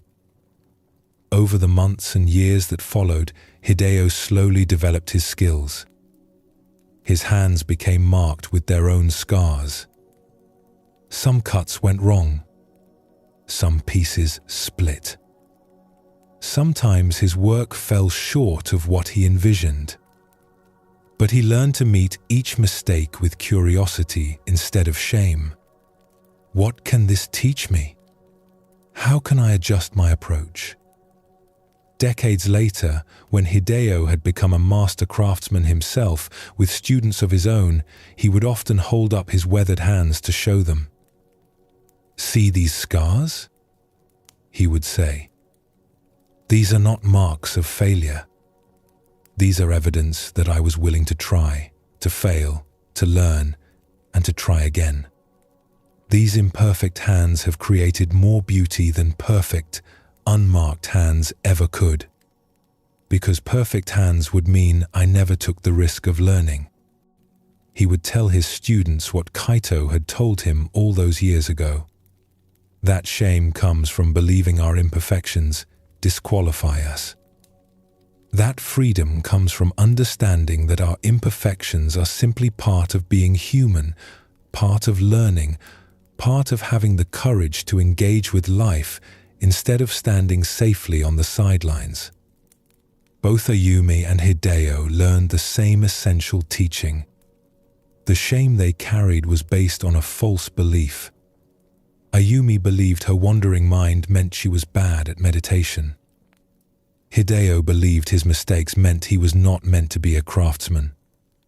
Both discovered that what they saw as evidence of their unworthiness was actually just evidence of being human and learning. The Buddhist understanding of shame is rooted in this insight. We are not our mistakes. We are not our imperfections. We are not our struggles or our failures. These are just experiences passing through the awareness that we are. Like clouds passing through the sky, like scars on hands that work with wood. Our fundamental nature, what Buddhism calls Buddha nature, is never damaged by our imperfections. The awareness that notices our mistakes is itself never mistaken. The consciousness that feels shame is itself not shameful. There is something in us that remains whole and complete regardless of what we have done or failed to do. This is not a belief we need to force ourselves to accept. It is something we can discover through gentle inquiry. Who is it that feels shame? Who is aware of feeling not enough? When we turn attention back to the awareness itself, we find something that was never broken and never needed fixing. Shame dissolves not through achieving perfection, but through recognizing that we never needed to be perfect in the first place. Like Setsuko told Ayumi, the sky does not push away clouds or judge itself for having them. It simply remains spacious and clear while weather passes through. Take another slow breath and notice what happens when you imagine meeting yourself with this kind of acceptance. Not forcing yourself to be different, but simply allowing yourself to be as you are in this moment. Thoughts and all. Imperfections and all. Struggles and all. The weight of shame is so heavy because we are carrying it alone, convinced we are the only ones who are flawed. But everyone struggles. Everyone makes mistakes. Everyone has thoughts that wander and hands that fumble when learning new skills. The only difference between people who seem free from shame and those who carry it is not that some people are perfect. It is that some people have learned to meet their imperfections with gentleness. You can begin this practice right now if you wish. Notice any area of your life where you carry shame, where you believe you should be different, better, further along. Do not try to fix it or change it. Simply notice it with the same gentle awareness that Setsuko taught Ayumi to bring to her wandering mind. Ah, there is shame about this. There is the belief that I am not enough. Can I meet this feeling with kindness instead of more judgment? You do not need to believe you are perfect. You do not need to pretend your struggles do not exist. You simply need to stop adding the extra layer of shame on top of your human imperfection. You can acknowledge, yes, I struggle with this, without also concluding, and therefore I am fundamentally flawed. The Buddha taught that we each have the seeds of awakening within us already. Not as something we need to earn or achieve, but as our basic nature. Shame keeps us from seeing this. It convinces us we are not worthy yet, that we need to become someone different before we can be at peace. But the teaching points in the opposite direction. Peace comes from accepting ourselves as we are. Not as we will be someday when we have fixed all our flaws, but right now, exactly as we are. With wandering minds and scarred hands, and all the beautiful evidence of being human and learning. This acceptance is not complacency. Ayumi still practiced meditation. Hideo still worked to improve his skills. We can want to grow and learn without believing our current imperfection makes us unworthy. We can work toward being better tomorrow while still being gentle with who we are today. The weight of shame lifts when we understand this. When we stop demanding that we be further along before we deserve our own kindness. When we see our struggles not as evidence of unworthiness, but as evidence of being alive and engaged with the challenging work of learning and growing. As you rest tonight, you might experiment with this gentler way of meeting yourself. When thoughts arise about things you feel ashamed of, see if you can meet them with curiosity instead of judgment. What is this shame trying to protect me from? What false belief is underneath it? You might discover, as Ayumi and Hideo did, that the shame was never based on truth, that you were always enough, that your awareness, the consciousness, experiencing these words right now, is already complete and whole, that the scars and struggles are not evidence of unworthiness, but evidence of courage, of showing up, of trying, of being beautifully, imperfectly human. The Buddhist path does not ask you to overcome your humanity. It invites you to embrace it fully, to see that enlightenment is not the absence of clouds, but the recognition that the sky was never touched by them. To understand that you do not need to earn your worthiness through perfection, because worthiness was never something that could be earned or lost. This is the gift that releasing shame offers. Not the achievement of being perfect, but the freedom of being perfectly okay with being imperfect. Not the pride of having no scars, but the wisdom of seeing scars as teachers. Not the fantasy of a mind with no thoughts, but the peace of a heart that no longer wages war against its own humanity. Let yourself settle into this possibility tonight, that you are enough, that you have always been enough, that the part of you aware of these words is whole and complete exactly as it is. Let the weight of shame dissolve in the gentle light of this understanding. You do not need to carry it anymore. You never needed to carry it at all. We are all storytellers. Every day, without realizing it, we tell ourselves stories about who we are. Stories about what has happened to us. Stories about what our experiences mean. These narratives become so familiar that we mistake them for truth. We forget that they are interpretations, not facts. Some of these stories serve us well.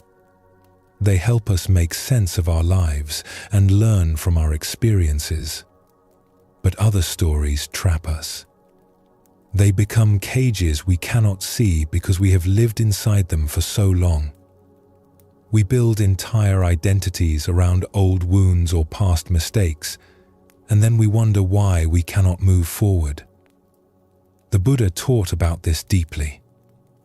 He understood that much of our suffering comes not from what happens to us, but from the stories we tell about what happens. Two people can experience the same event and emerge with completely different narratives. One might see a difficulty as a temporary setback. Another might see it as proof of their fundamental unworthiness. The event is the same. The story changes everything. In Buddhist practice, there is a teaching about non-self. This does not mean we do not exist. It means the self we think we are, the solid, unchanging identity we cling to, is actually more fluid than we realize. We are not fixed beings.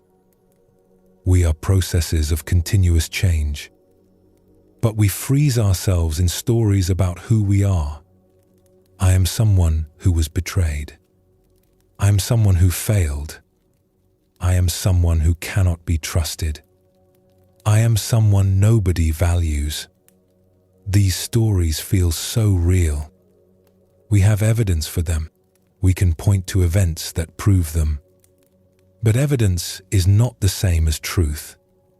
And the most important question is not whether these stories are accurate, but whether they are useful. Whether they help us grow or keep us stuck. Tonight we explore the stories we tell about ourselves, especially the ones built on old wounds and regrets. We look at how these narratives become our identity and what happens when we gently begin to question them. This is tender work because these stories have often protected us in some way. They have made sense of our pain. They have given us explanations for why things happened as they did. We approach this exploration with great care. We are not trying to erase our history or pretend difficult things did not happen. We are simply asking whether the story we have been telling is the only possible story. Whether there might be other ways to understand our experiences that create more space for healing and growth. Let us begin with a story about someone whose entire identity became wrapped around an old wound. In a small farming village, there lived a man named Takeo who was known by everyone as the Exile. This was not his name at birth, but it had become his name over the years. The story of his exile had become who he was. When Takeo was a young man, barely 20 years old, he had been involved in a dispute with a powerful family in the village. The details were complicated and had faded with time, but the outcome was clear. Takeo was blamed for something that damaged the family's property. The village council, influenced by the powerful family, decided that Takeo must leave the village for 5 years as punishment. This was a harsh sentence. Takeo had lived his entire life in this village. His family was there. His friends. Everything familiar. But he accepted the judgment and left, going to live in the wilderness at the edge of the territory, surviving through hunting and foraging. The 5 years passed slowly. Takeo lived alone, seeing other people only rarely when he would come to the edge of the village to trade furs for basic supplies. During those long years, he built an entire identity around his exile. He was the one who had been wronged. The one who had been cast out unfairly. The one who suffered while others lived comfortably in their homes.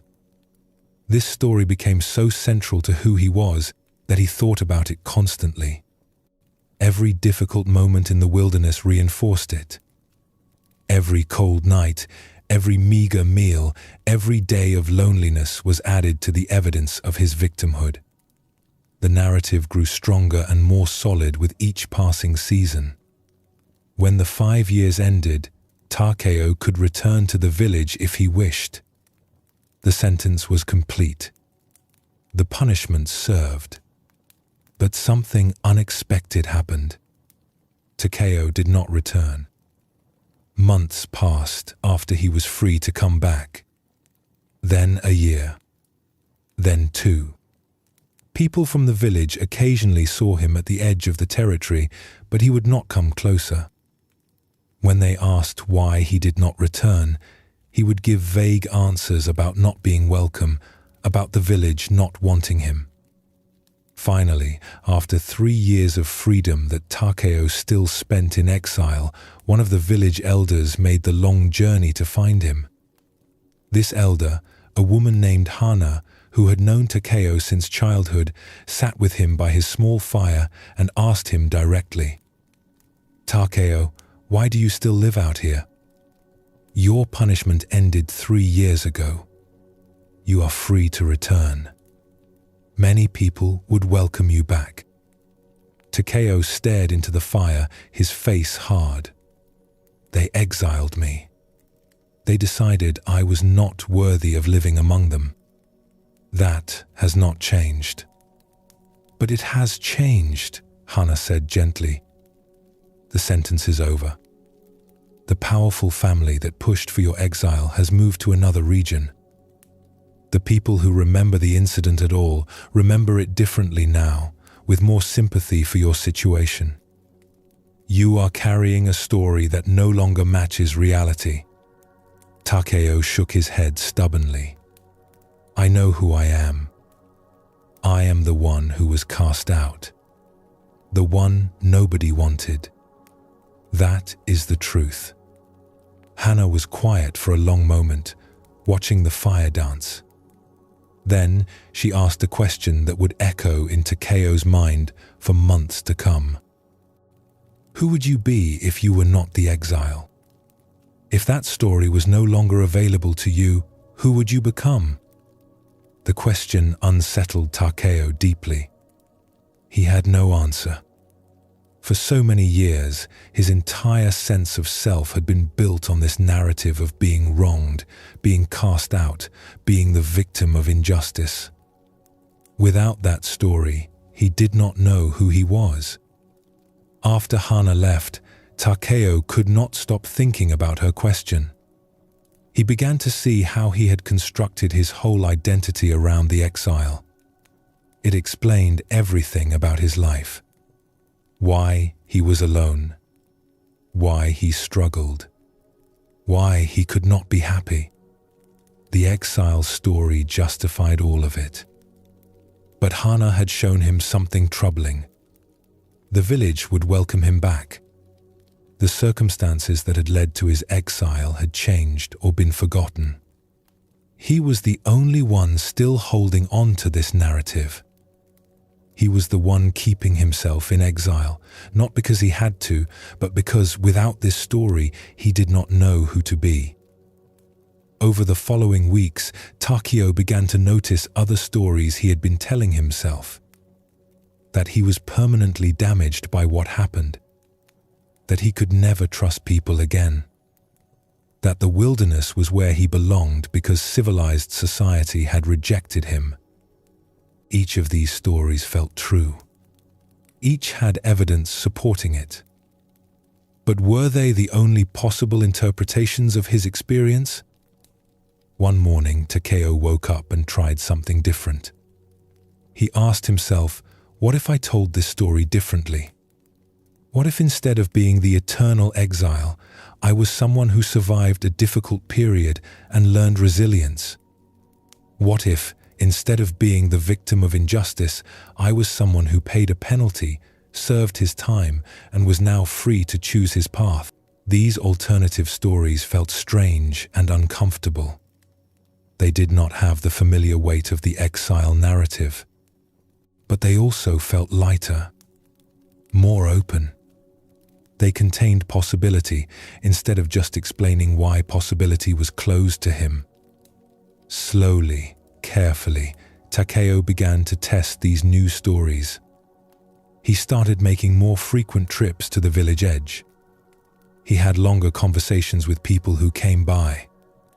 He noticed that most people did not treat him like an exile. They treated him like someone who lived in the wilderness by choice, someone interesting and independent. Eventually, Takeo built a small cabin at the border between the wilderness and the village lands. Not quite returning to the village center, but no longer isolating himself completely. He began offering his skills as a hunter and tracker to help villagers when they needed it. He slowly built new relationships based on who he was now, not who he had been 20 years ago. Years later, when young people would ask him about his life, Takeo would tell them the facts of what happened. The dispute, the exile, the years alone.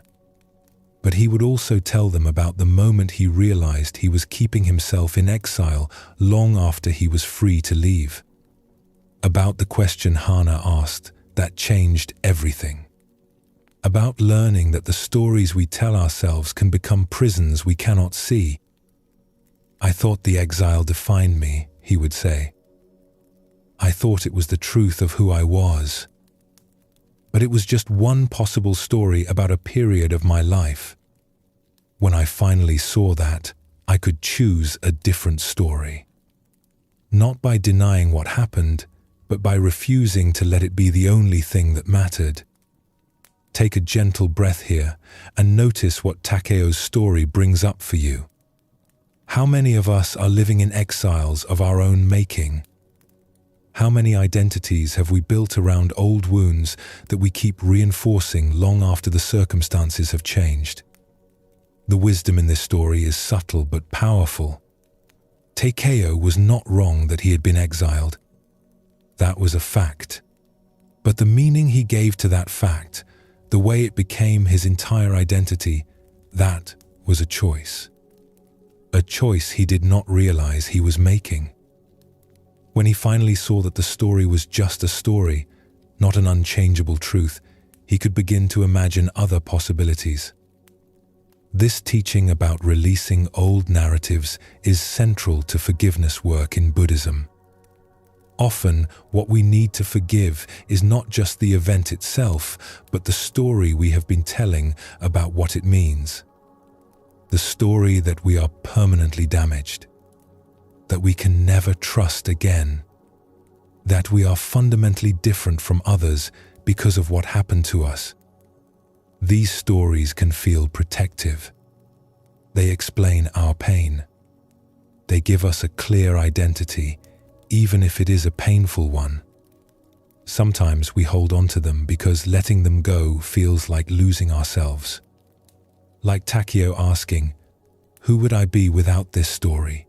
But the Buddha taught that this fear is based on a misunderstanding. We are not our stories. We are the awareness that experiences stories. When we release an old narrative, we do not lose ourselves. We simply become free to discover who we are without that particular limitation.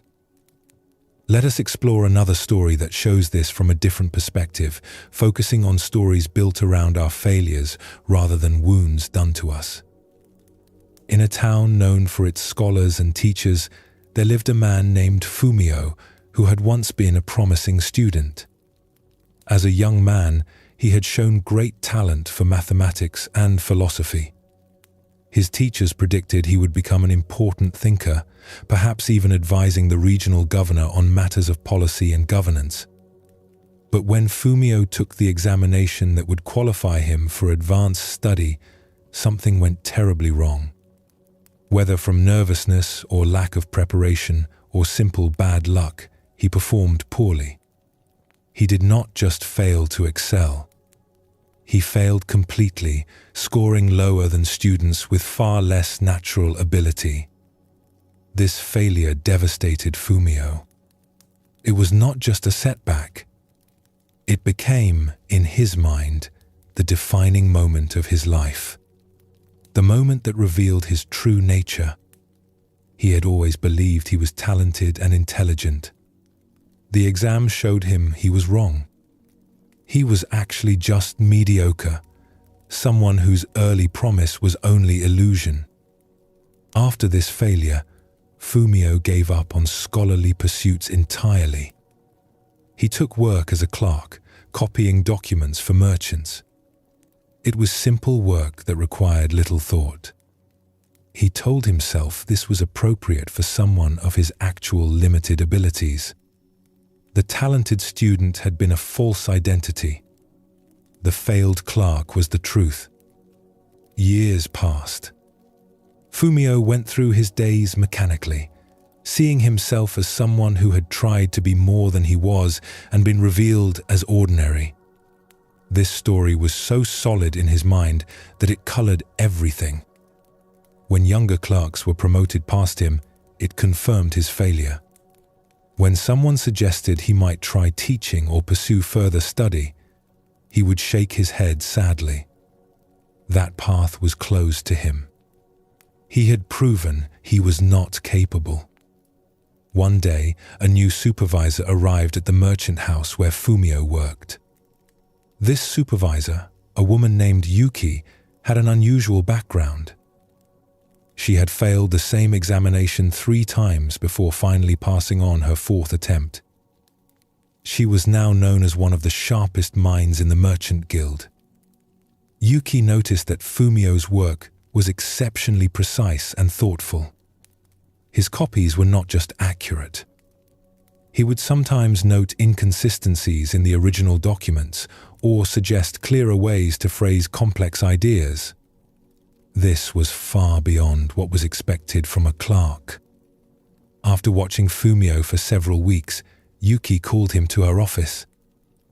"You have an unusual mind," she said directly. "I have read your margin notes on the documents you copy. You see patterns and implications that escape most scholars. Why are you working as a clerk?" Fumio felt uncomfortable with the attention. "I am suited for this work. I tried to pursue scholarship once, but I failed. This is where I belong." "You failed an examination once?" Yuki asked. "And from that single event, you concluded you have no scholarly ability?" "It was not just any examination," Fumio said. "It was the qualifying exam.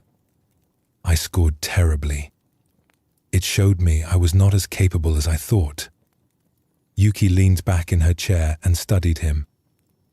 "I failed that examination 3 times. 3 separate occasions where I did not meet the standard. By your logic, I should have given up after the first failure and accepted that I was not capable. Instead, I learned from each attempt and eventually passed." Fumio started to object, but Yuki continued. "Let me ask you something. What story have you been telling yourself about that exam?" "The story?"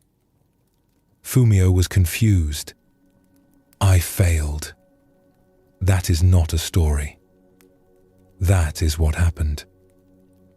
"You took an exam and received a low score," Yuki agreed. "That is a fact. But what story did you build on top of that fact?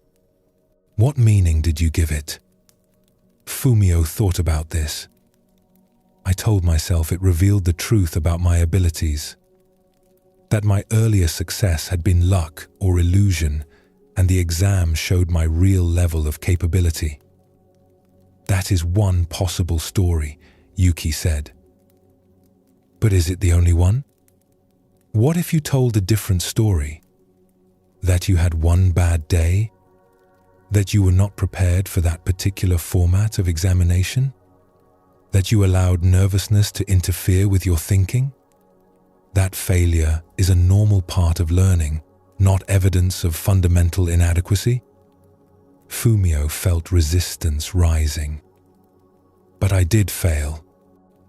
Completely.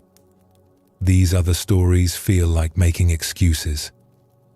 Are they excuses, or are they equally valid interpretations of what happened?" Yuki asked. "You have spent years believing that one exam defined your entire intellectual capacity. You have built your whole identity around being someone who failed. But I look at your work every day and see someone with a sharp, analytical mind. Which evidence should we trust more? One exam from years ago, or the consistent quality of your thinking now? She leaned forward. I think you have been living in a story that is too small for you.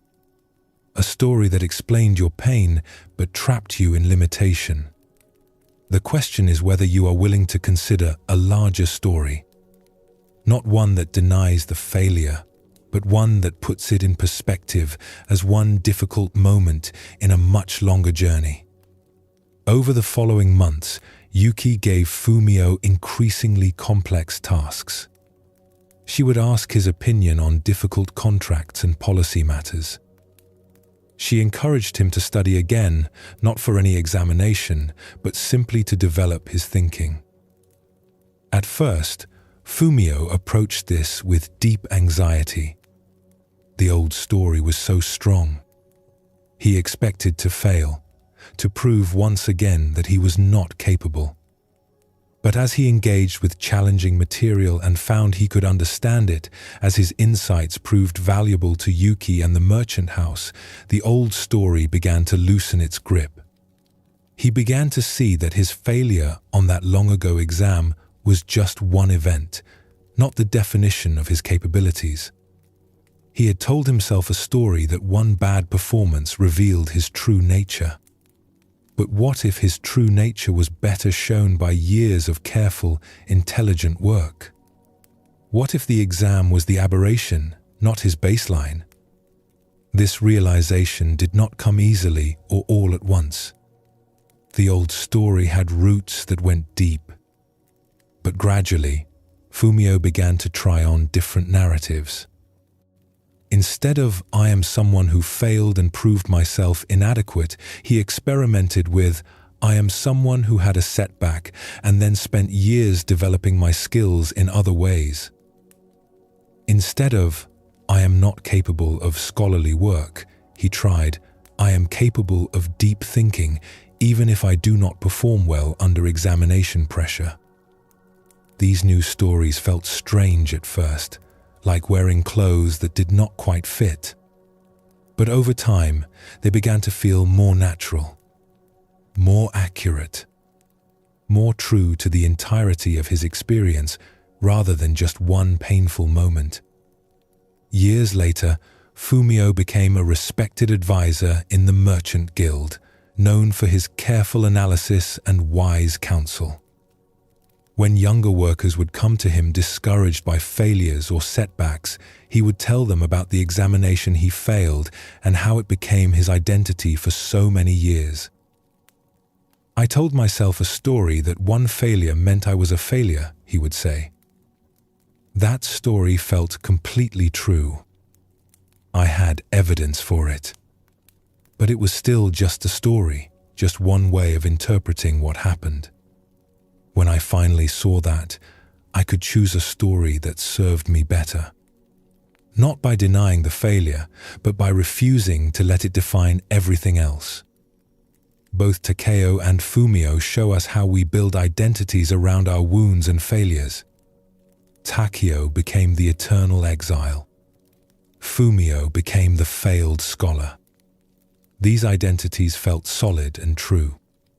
They explained their pain and their limitations, but they were also cages that kept them from growing and changing. The Buddhist teaching on non-self points to this directly. We think we are fixed, solid beings with unchanging identities. But actually, we are fluid, always changing, always capable of growth and transformation. The stories we tell about ourselves can honor that fluidity, or they can freeze us in old patterns. When we work with forgiveness, we are often working with these stories. We are forgiving not just events, but the narratives we built around events. The story that we are permanently damaged. The story that we are fundamentally flawed. The story that what happened to us, or what we did, defines us completely and forever. These stories deserve compassion. We did not create them to torture ourselves. We created them to make sense of painful experiences, to explain why things happened, to protect ourselves from future hurt. But now we can ask gently whether these old stories still serve us or whether they have become prisons. Take another slow breath and notice what stories you might be carrying. Are there narratives about yourself that have become so familiar you never question them? Are there ways you define yourself based on old wounds or failures that might be ready to be released or reimagined? You do not need to abandon your stories violently or pretend your experiences were not real. But you might ask, like Hana asked Takeo, who would you be if this story was no longer available? What would become possible if you were not carrying this particular narrative? The Buddha taught that we are not our thoughts, not our feelings, not our stories. We are the awareness that experiences all of these. When we realize this, we can hold our narratives more lightly. We can see them as interpretations, not facts, as tools that might be useful or limiting, rather than as unquestionable truths. This does not mean we become people without history or without identity. It means we stop being imprisoned by one particular version of our history. We can acknowledge what happened while refusing to let it be the only thing that matters. We can honor our wounds while declining to build our entire self around them. Forgiveness, in this context, becomes about forgiving the story as much as the event. Forgiving ourselves for holding on to narratives that limited us. Forgiving others not by condoning what they did, but by refusing to let what they did be the center of our identity forever. When Takeo finally returned to the village, he was not denying his exile. He was acknowledging it as something that happened, not as something that defined him eternally. When Fumio embraced his analytical mind again, he was not pretending the failed exam never occurred. He was refusing to let it be the only evidence that mattered. This is the freedom that comes from questioning our stories. Not the freedom from having a past, but the freedom to interpret that past in ways that allow growth rather than just explaining limitation. Not the freedom from difficulty, but the freedom to find meaning in difficulty that serves our evolution rather than our stagnation. As you rest tonight, you might hold your stories lightly. Notice them as stories, not as absolute truths. Notice that you are the teller of these stories, which means you have some choice in how you tell them. Not choice about what happened, but choice about what it means. Choice about whether it defines you completely or is simply part of your larger journey. The stories we tell ourselves create the worlds we live in. When we tell ourselves stories of permanent damage, we live in a world where healing is impossible. When we tell ourselves stories of fundamental flaw, we live in a world where we are never enough. But when we question these narratives gently and allow for other possibilities, we create space for transformation. This is the gift of releasing old stories. Not forgetting our history, but freeing ourselves from being imprisoned by one particular interpretation of it. Not becoming someone without a past, but becoming someone whose past no longer determines their future. Not erasing our wounds, but refusing to let our wounds be our only identity. The Buddha's wisdom on forgiveness includes this understanding that we can forgive the stories themselves, the narratives we built to explain our pain, the identities we constructed around our wounds and failures. We can honor that these stories served a purpose while gently acknowledging that we might be ready for a larger story now. A story that includes the difficulty but is not defined solely by it. A story that allows for healing, growth, and the possibility of becoming someone new while still honoring who we have been. Let yourself rest in this possibility, that you are more than any single story about yourself, that your identity is more fluid and spacious than the narratives you have been carrying, that you can acknowledge your past while remaining open to your future. That forgiveness can include forgiving yourself for the stories you told to survive, and gently, when you are ready, setting them down to discover what emerges when you are no longer carrying them. Forgiveness is not a destination we reach and then remain at forever. It is a practice we return to again and again. This might sound discouraging at first. We want to forgive something once, be done with it, and move on. We want to resolve our pain permanently and never have to think about it again. But the Buddha taught a different understanding. He taught that everything is impermanent, always changing, always in motion. Our forgiveness is like this too. Some days we feel we have released an old hurt completely. Other days it resurfaces with surprising force, as if no time has passed at all. This is not failure. This is the nature of healing. In Buddhist practice, there is great emphasis on beginning again. When we sit in meditation and notice our mind has wandered, we do not criticize ourselves for losing focus. We simply begin again, returning our attention to the breath.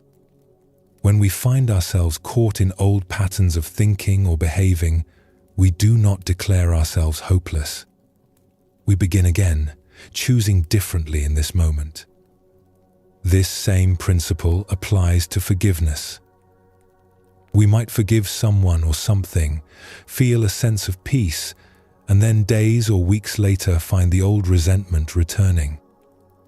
We might work through our guilt about a mistake, feel free from it, and then encounter something that brings all the shame flooding back.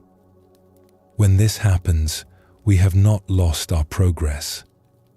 We are simply being given another opportunity to practice. The wisdom here is profound but simple. Each moment is genuinely new. Each breath is a fresh beginning. What happened 5 minutes ago or 5 years ago exists only as memory now. In this present moment, we have a choice. We can pick up the old stories and resentments again, or we can gently set them down once more. Not with the burden of having to do it perfectly or permanently, but with the lightness of knowing we can always begin again. This teaching brings great relief when we truly understand it. We do not have to get forgiveness right once and for all. We do not have to achieve some permanent state of peace that never wavers.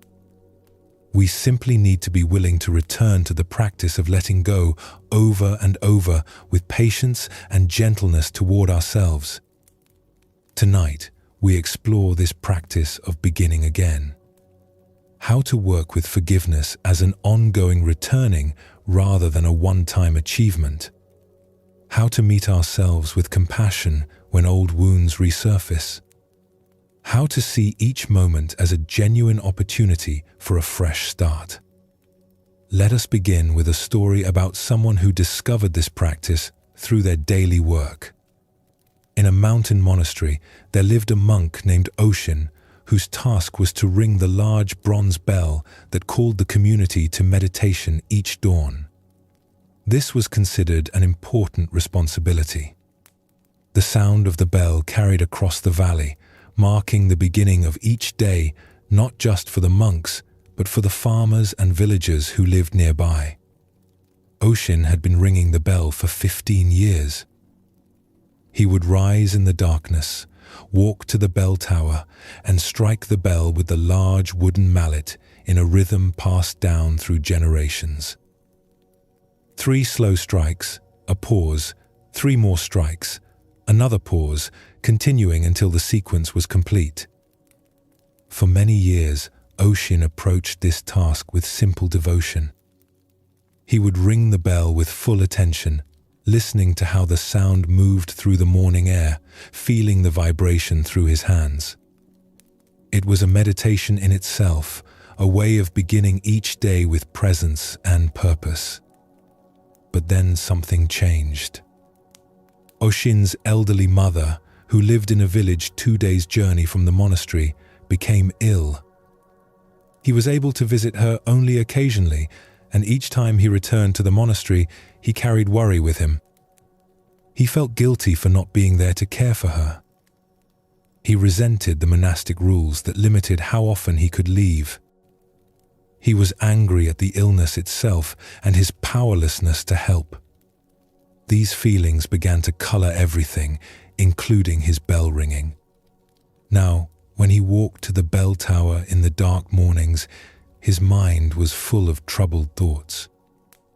When he struck the bell, he was thinking about his mother rather than being present with the sound. His resentment would rise up, making his chest feel tight and his hands move with tension rather than ease. Some mornings the resentment was toward the monastery itself.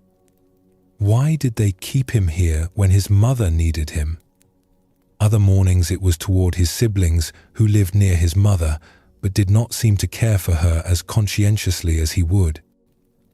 Sometimes it was toward himself, guilt about not being there, shame about his inability to fix the situation. Oshin noticed that the quality of the bell sound changed on these difficult mornings. It carried his agitation. The rhythm would be slightly off. The strikes would be either too hard or too soft. He was going through the motions, but not truly present for the practice. One morning, after a particularly troubled night of sleep, Oshin arrived at the bell tower feeling heavy with all these concerns. He lifted the mallet and was about to strike the first note when he stopped. He realized he was about to ring the bell while completely lost in his mental suffering. The bell deserved better. The community deserved better. He deserved better. He set down the mallet and stood quietly in the dark tower, just breathing. After a few moments, he noticed a thought arising.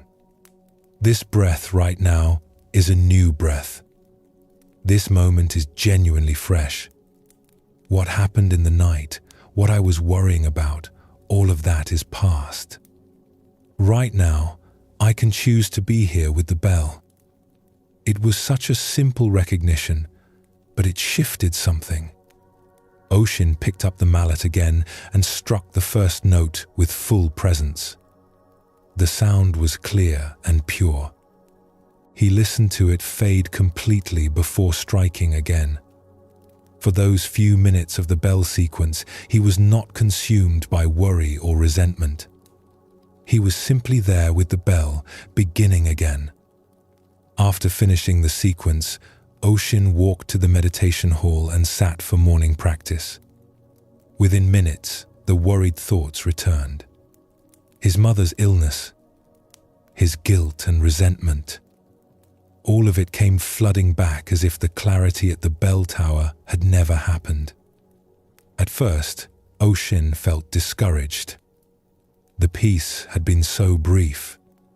But then he remembered. Each moment is new.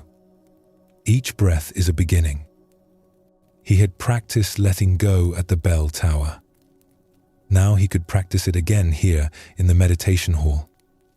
Not because he had failed to do it permanently at the bell tower, but because letting go is not a permanent achievement. It is something we return to again and again. So Oshin let go again, gently, without criticism. He acknowledged the worried thoughts. Yes, I am concerned about my mother. That is natural. And then he returned his attention to his breath, beginning again. Throughout that day, Oshin found himself practicing this same return dozens of times. The resentment and worry would arise. He would notice them. He would acknowledge them. And then he would gently begin again, coming back to whatever he was doing in that moment. Eating, walking, working in the garden. Each activity became an opportunity to practice letting go and starting fresh. Over the weeks and months that followed, this became Oshin's primary practice. Not achieving permanent peace or permanent forgiveness of his situation, but returning again and again to the present moment. Letting go again and again of the resentment and guilt that would naturally arise. Some mornings at the bell tower, he would arrive completely clear and present. Other mornings he would arrive caught in worry and have to consciously begin again before striking the first note. Both kinds of mornings were fine. Both were opportunities for practice. Gradually, Oshin noticed something shifting. The resentment and worry still arose, but they arose less frequently and left more quickly. Not because he had mastered some technique, but because he had stopped fighting with them. He had stopped demanding that they never return. He simply acknowledged them when they came and gently returned to the present, beginning again. Years later, after his mother had passed peacefully and Oshin had moved through his grief, he continued to use the bell ringing as a practice of beginning again. Now, it was not resentment about his mother's illness that would arise, but other concerns and worries that are part of being human. But the practice remained the same. Notice what is present. Acknowledge it. And then gently begin again, returning to this breath, this moment, this strike of the bell. When younger monks would come to him troubled that their meditation practice kept being interrupted by wandering thoughts or difficult emotions, Oshin would tell them about his years of beginning again at the bell tower. "You are not failing when thoughts return," he would say. "You are being given another opportunity to practice. The thoughts will keep coming. Emotions will keep arising. That is what minds and hearts do. Our practice is not to stop them permanently, but to notice them and begin again. Every single time we return to the present, we are succeeding at the practice." Take a gentle breath here and feel what this teaching offers. How much pressure we place on ourselves to get things right once and for all. How we criticize ourselves when old patterns return. But what if, like Oshin discovered, the returning itself is the practice? What if beginning again over and over is not a sign of failure, but the path itself? This teaching transforms how we work with forgiveness. We might forgive someone and then find ourselves angry at them again days later. This does not mean our forgiveness was false or insufficient. It means we are being given another opportunity to practice letting go. We forgive again and again, as many times as needed. We might work through our shame about a mistake and feel free, only to have it resurface when something reminds us of it. This is not regression. This is another layer of the healing process revealing itself. We meet it with compassion and gently release it again, beginning fresh in this moment. The practice of beginning again removes the burden of having to achieve permanent results. We do not need to forgive perfectly or completely or forever. We just need to be willing to forgive again right now, in this moment, knowing we might need to do it again tomorrow. This willingness is enough.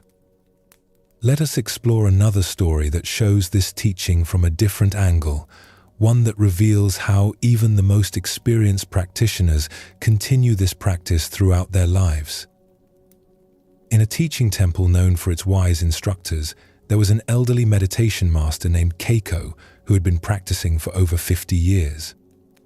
Students came from across the region to learn from her, drawn by her reputation for deep understanding and compassionate guidance.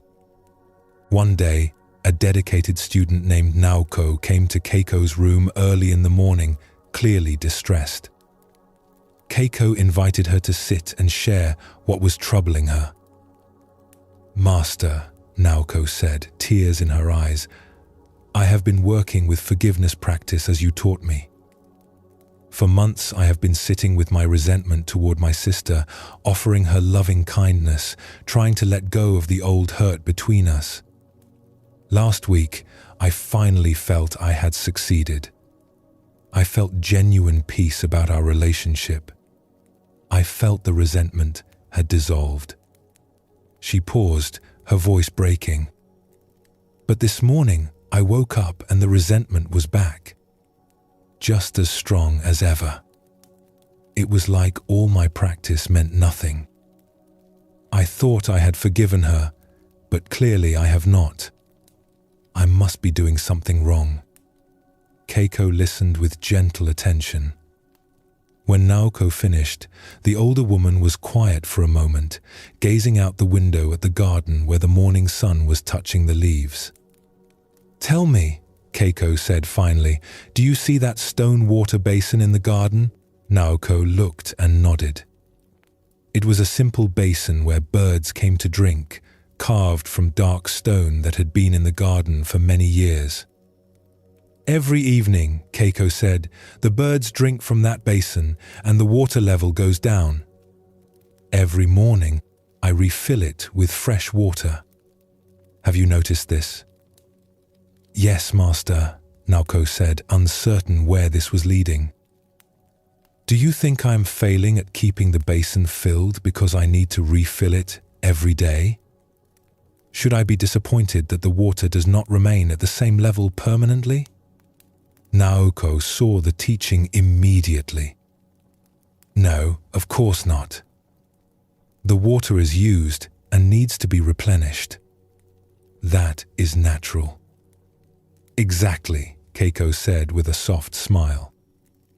"And your forgiveness practice is like this.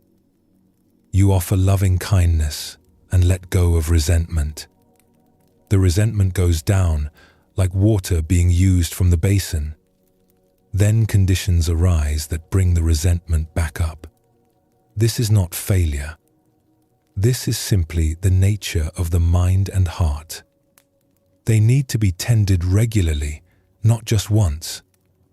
She leaned forward slightly. "I have a confession to make," Keiko said. "Something I do not often share with students. Would you like to hear it?" Naoko nodded, curious.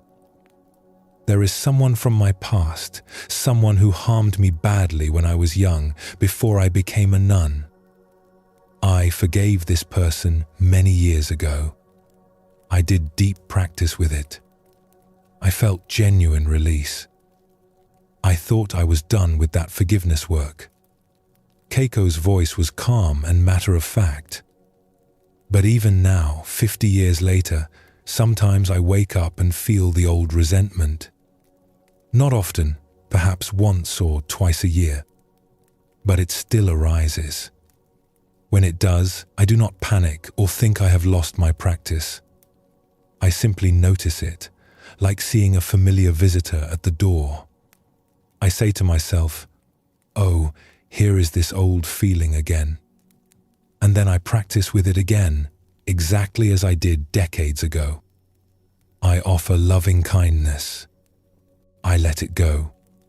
Sometimes it takes 5 minutes, sometimes longer, and then I go on with my day."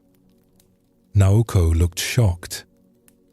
"You mean even after 50 years of practice, old resentments still come back?" "Yes," Keiko said simply. "Not constantly. Not with the same force they once had. But yes, they still arise sometimes. This is what it means to be human. To have a nervous system that stores memories. To have a heart that was genuinely hurt and remembers that hurt." She gestured toward the garden again. "The question is not whether difficult feelings ever return. The question is what we do when they do return. Do we meet them with judgment and disappointment in ourselves? Or do we meet them with the understanding that this is part of the practice, part of being alive, and we simply begin again?" Keiko stood and walked to her small altar where she kept a candle and a few simple objects. Every morning I light this candle, she said. Every evening it burns down and goes out. Every morning I light it again. I do not consider this a failure of the candle or my candle lighting skills. I understand that this is what candles do. They burn and then need to be lit again. She turned back to Naoko. Your forgiveness practice is the same. You forgive and feel peace. Then conditions arise that stir up old feelings. So, you forgive again. This is not regression. This is the practice deepening. Each time you return to forgiveness, you are strengthening that capacity. You are training yourself to let go more easily, more naturally. Over the following months, Keiko taught Naoko a specific morning practice. Each day when she woke, Naoko would take a few moments to notice what feelings were present. If resentment toward her sister was there, she would acknowledge it gently. Good morning, old friend. I see you are here today. And then she would practice letting it go again, offering loving kindness, beginning fresh. Some mornings, the resentment was there. Other mornings, it was not. Naoko stopped judging either condition as good or bad. She simply worked with what was present. When the resentment arose, she had the opportunity to practice forgiveness again. When it did not arise, she could appreciate the peace and move forward with her day. Years later, Naoko noticed that the resentment toward her sister arose very rarely. When it did, it was faint and passed quickly. This was not because she had finally achieved permanent forgiveness after enough practice. It was because the repeated practice of letting go again and again had worn a smooth path in her mind and heart. The pattern of release had become more familiar than the pattern of clinging. But Naoko also knew from Keiko's teaching that even when the resentment rarely arose, it might still appear sometimes, especially if conditions were right, if she was tired or stressed, if something reminded her strongly of the old hurt. This possibility did not frighten her anymore. She knew what to do. She would simply practice again, beginning fresh, as she had done hundreds of times before. When Naoko eventually became a teacher herself, she would often tell students about that morning conversation with Keiko, about learning that even the most advanced practitioners still sometimes encounter old resentments and difficult feelings. That mastery does not mean never experiencing these things. It means knowing how to work with them when they arise. Forgiveness is not a door we pass through once and then it closes behind us, she would tell them. It is more like a garden gate that swings open. We walk through it into peace, but the gate swings closed again sometimes. When it does, we do not stand on the other side feeling betrayed. We simply open the gate again and walk through, as many times as needed. That is the practice. Both Oshin and Keiko show us the same profound teaching. Forgiveness is not a permanent state we achieve, but a practice we return to. The returning is not failure. The returning is the path itself. This understanding brings such relief when we truly take it in. We have been so hard on ourselves for not maintaining perfect forgiveness, perfect peace, perfect freedom from old patterns. But the Buddha never taught that awakening means never having difficult thoughts or feelings arise. He taught that awakening means knowing how to work with them skillfully when they do arise. In the practice of beginning again, we are not trying to prevent old wounds from ever resurfacing. We are developing the capacity to meet them with gentleness when they do. We are training ourselves to let go more easily, to return to the present more naturally, to forgive more readily. Each time we practice, the path becomes smoother. Not because we are building a wall that keeps difficult feelings out, but because we are wearing a groove that makes the return to peace more familiar. Like ocean returning to the bell each morning, like Keiko lighting her candle each day, we practice beginning again until beginning again becomes natural. Take another slow breath and notice what is present right now. Are there old resentments here? Old guilt or shame? This is not a problem. This is an opportunity. You can begin again right now, in this moment. Not forever, not permanently, but just for now. Just this breath. The practice of beginning again is ultimately about befriending impermanence. Nothing lasts forever, including our peace and our pain. Forgiveness fades and needs to be renewed. Resentment returns and needs to be released again. This is not the failure of the practice.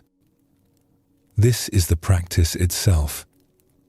When we understand this, we stop placing so much pressure on our forgiveness work. We do not need it to solve everything permanently. We just need to be willing to practice again when needed. To open the gate again when it swings closed. To light the candle again when it goes out. To fill the basin again when it empties. This is how forgiveness becomes integrated into our lives. Not as a special achievement we attain and then maintain, but as a regular practice we return to, like brushing our teeth or eating meals. Sometimes needed more, sometimes less, but always available when we need it. The Buddha taught that enlightenment is not a distant goal, but a present possibility. In every moment, we have the opportunity to begin again, to let go of what we are carrying, to forgive what needs forgiving, to return to the simplicity of this breath, this moment, this fresh start. You do not need to maintain the forgiveness you cultivated earlier in this journey. You do not need to worry that the peace you felt might fade. It might. And when it does, you will simply practice again. You will begin again.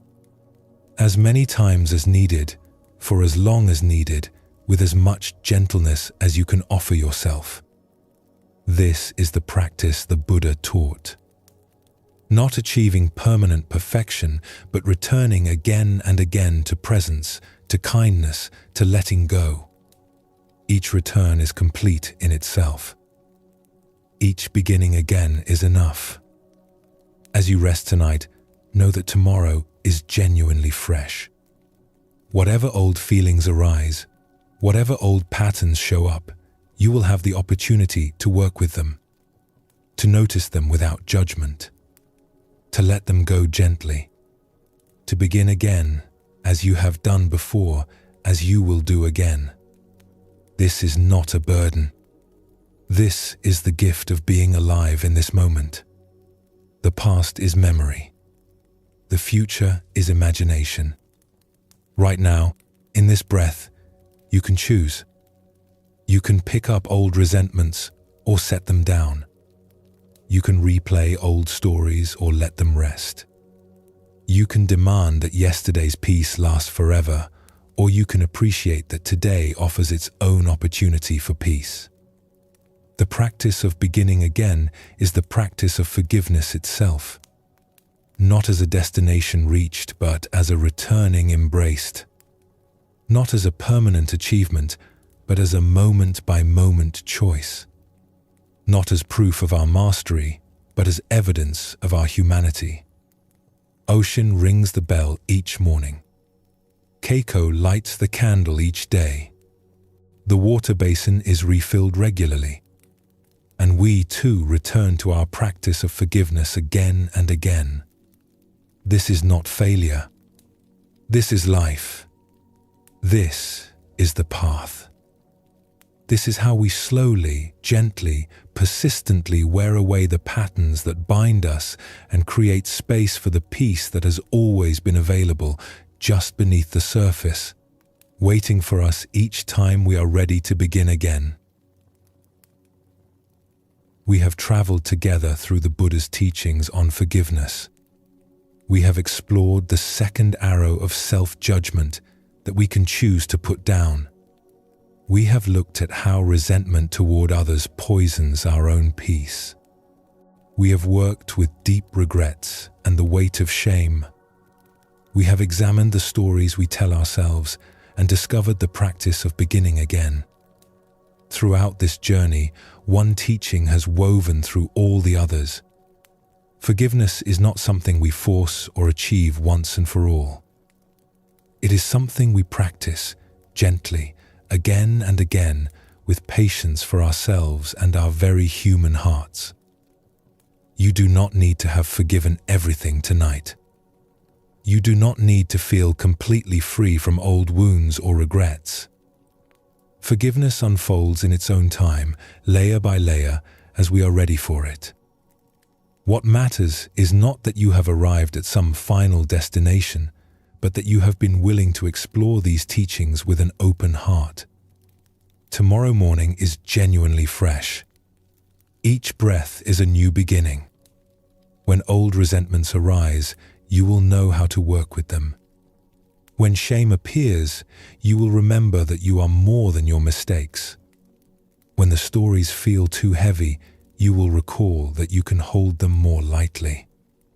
The Buddha taught that everyone has the capacity to change, to grow, to begin again. This includes you. Whatever you are carrying tonight, you do not have to carry it alone anymore. These teachings are here for you whenever you need them. For now, simply rest. Let your body settle completely. Let your mind drift where it needs to go. You have done enough. You are enough. Sleep well, and thank you for joining us here at Sleepy Monk.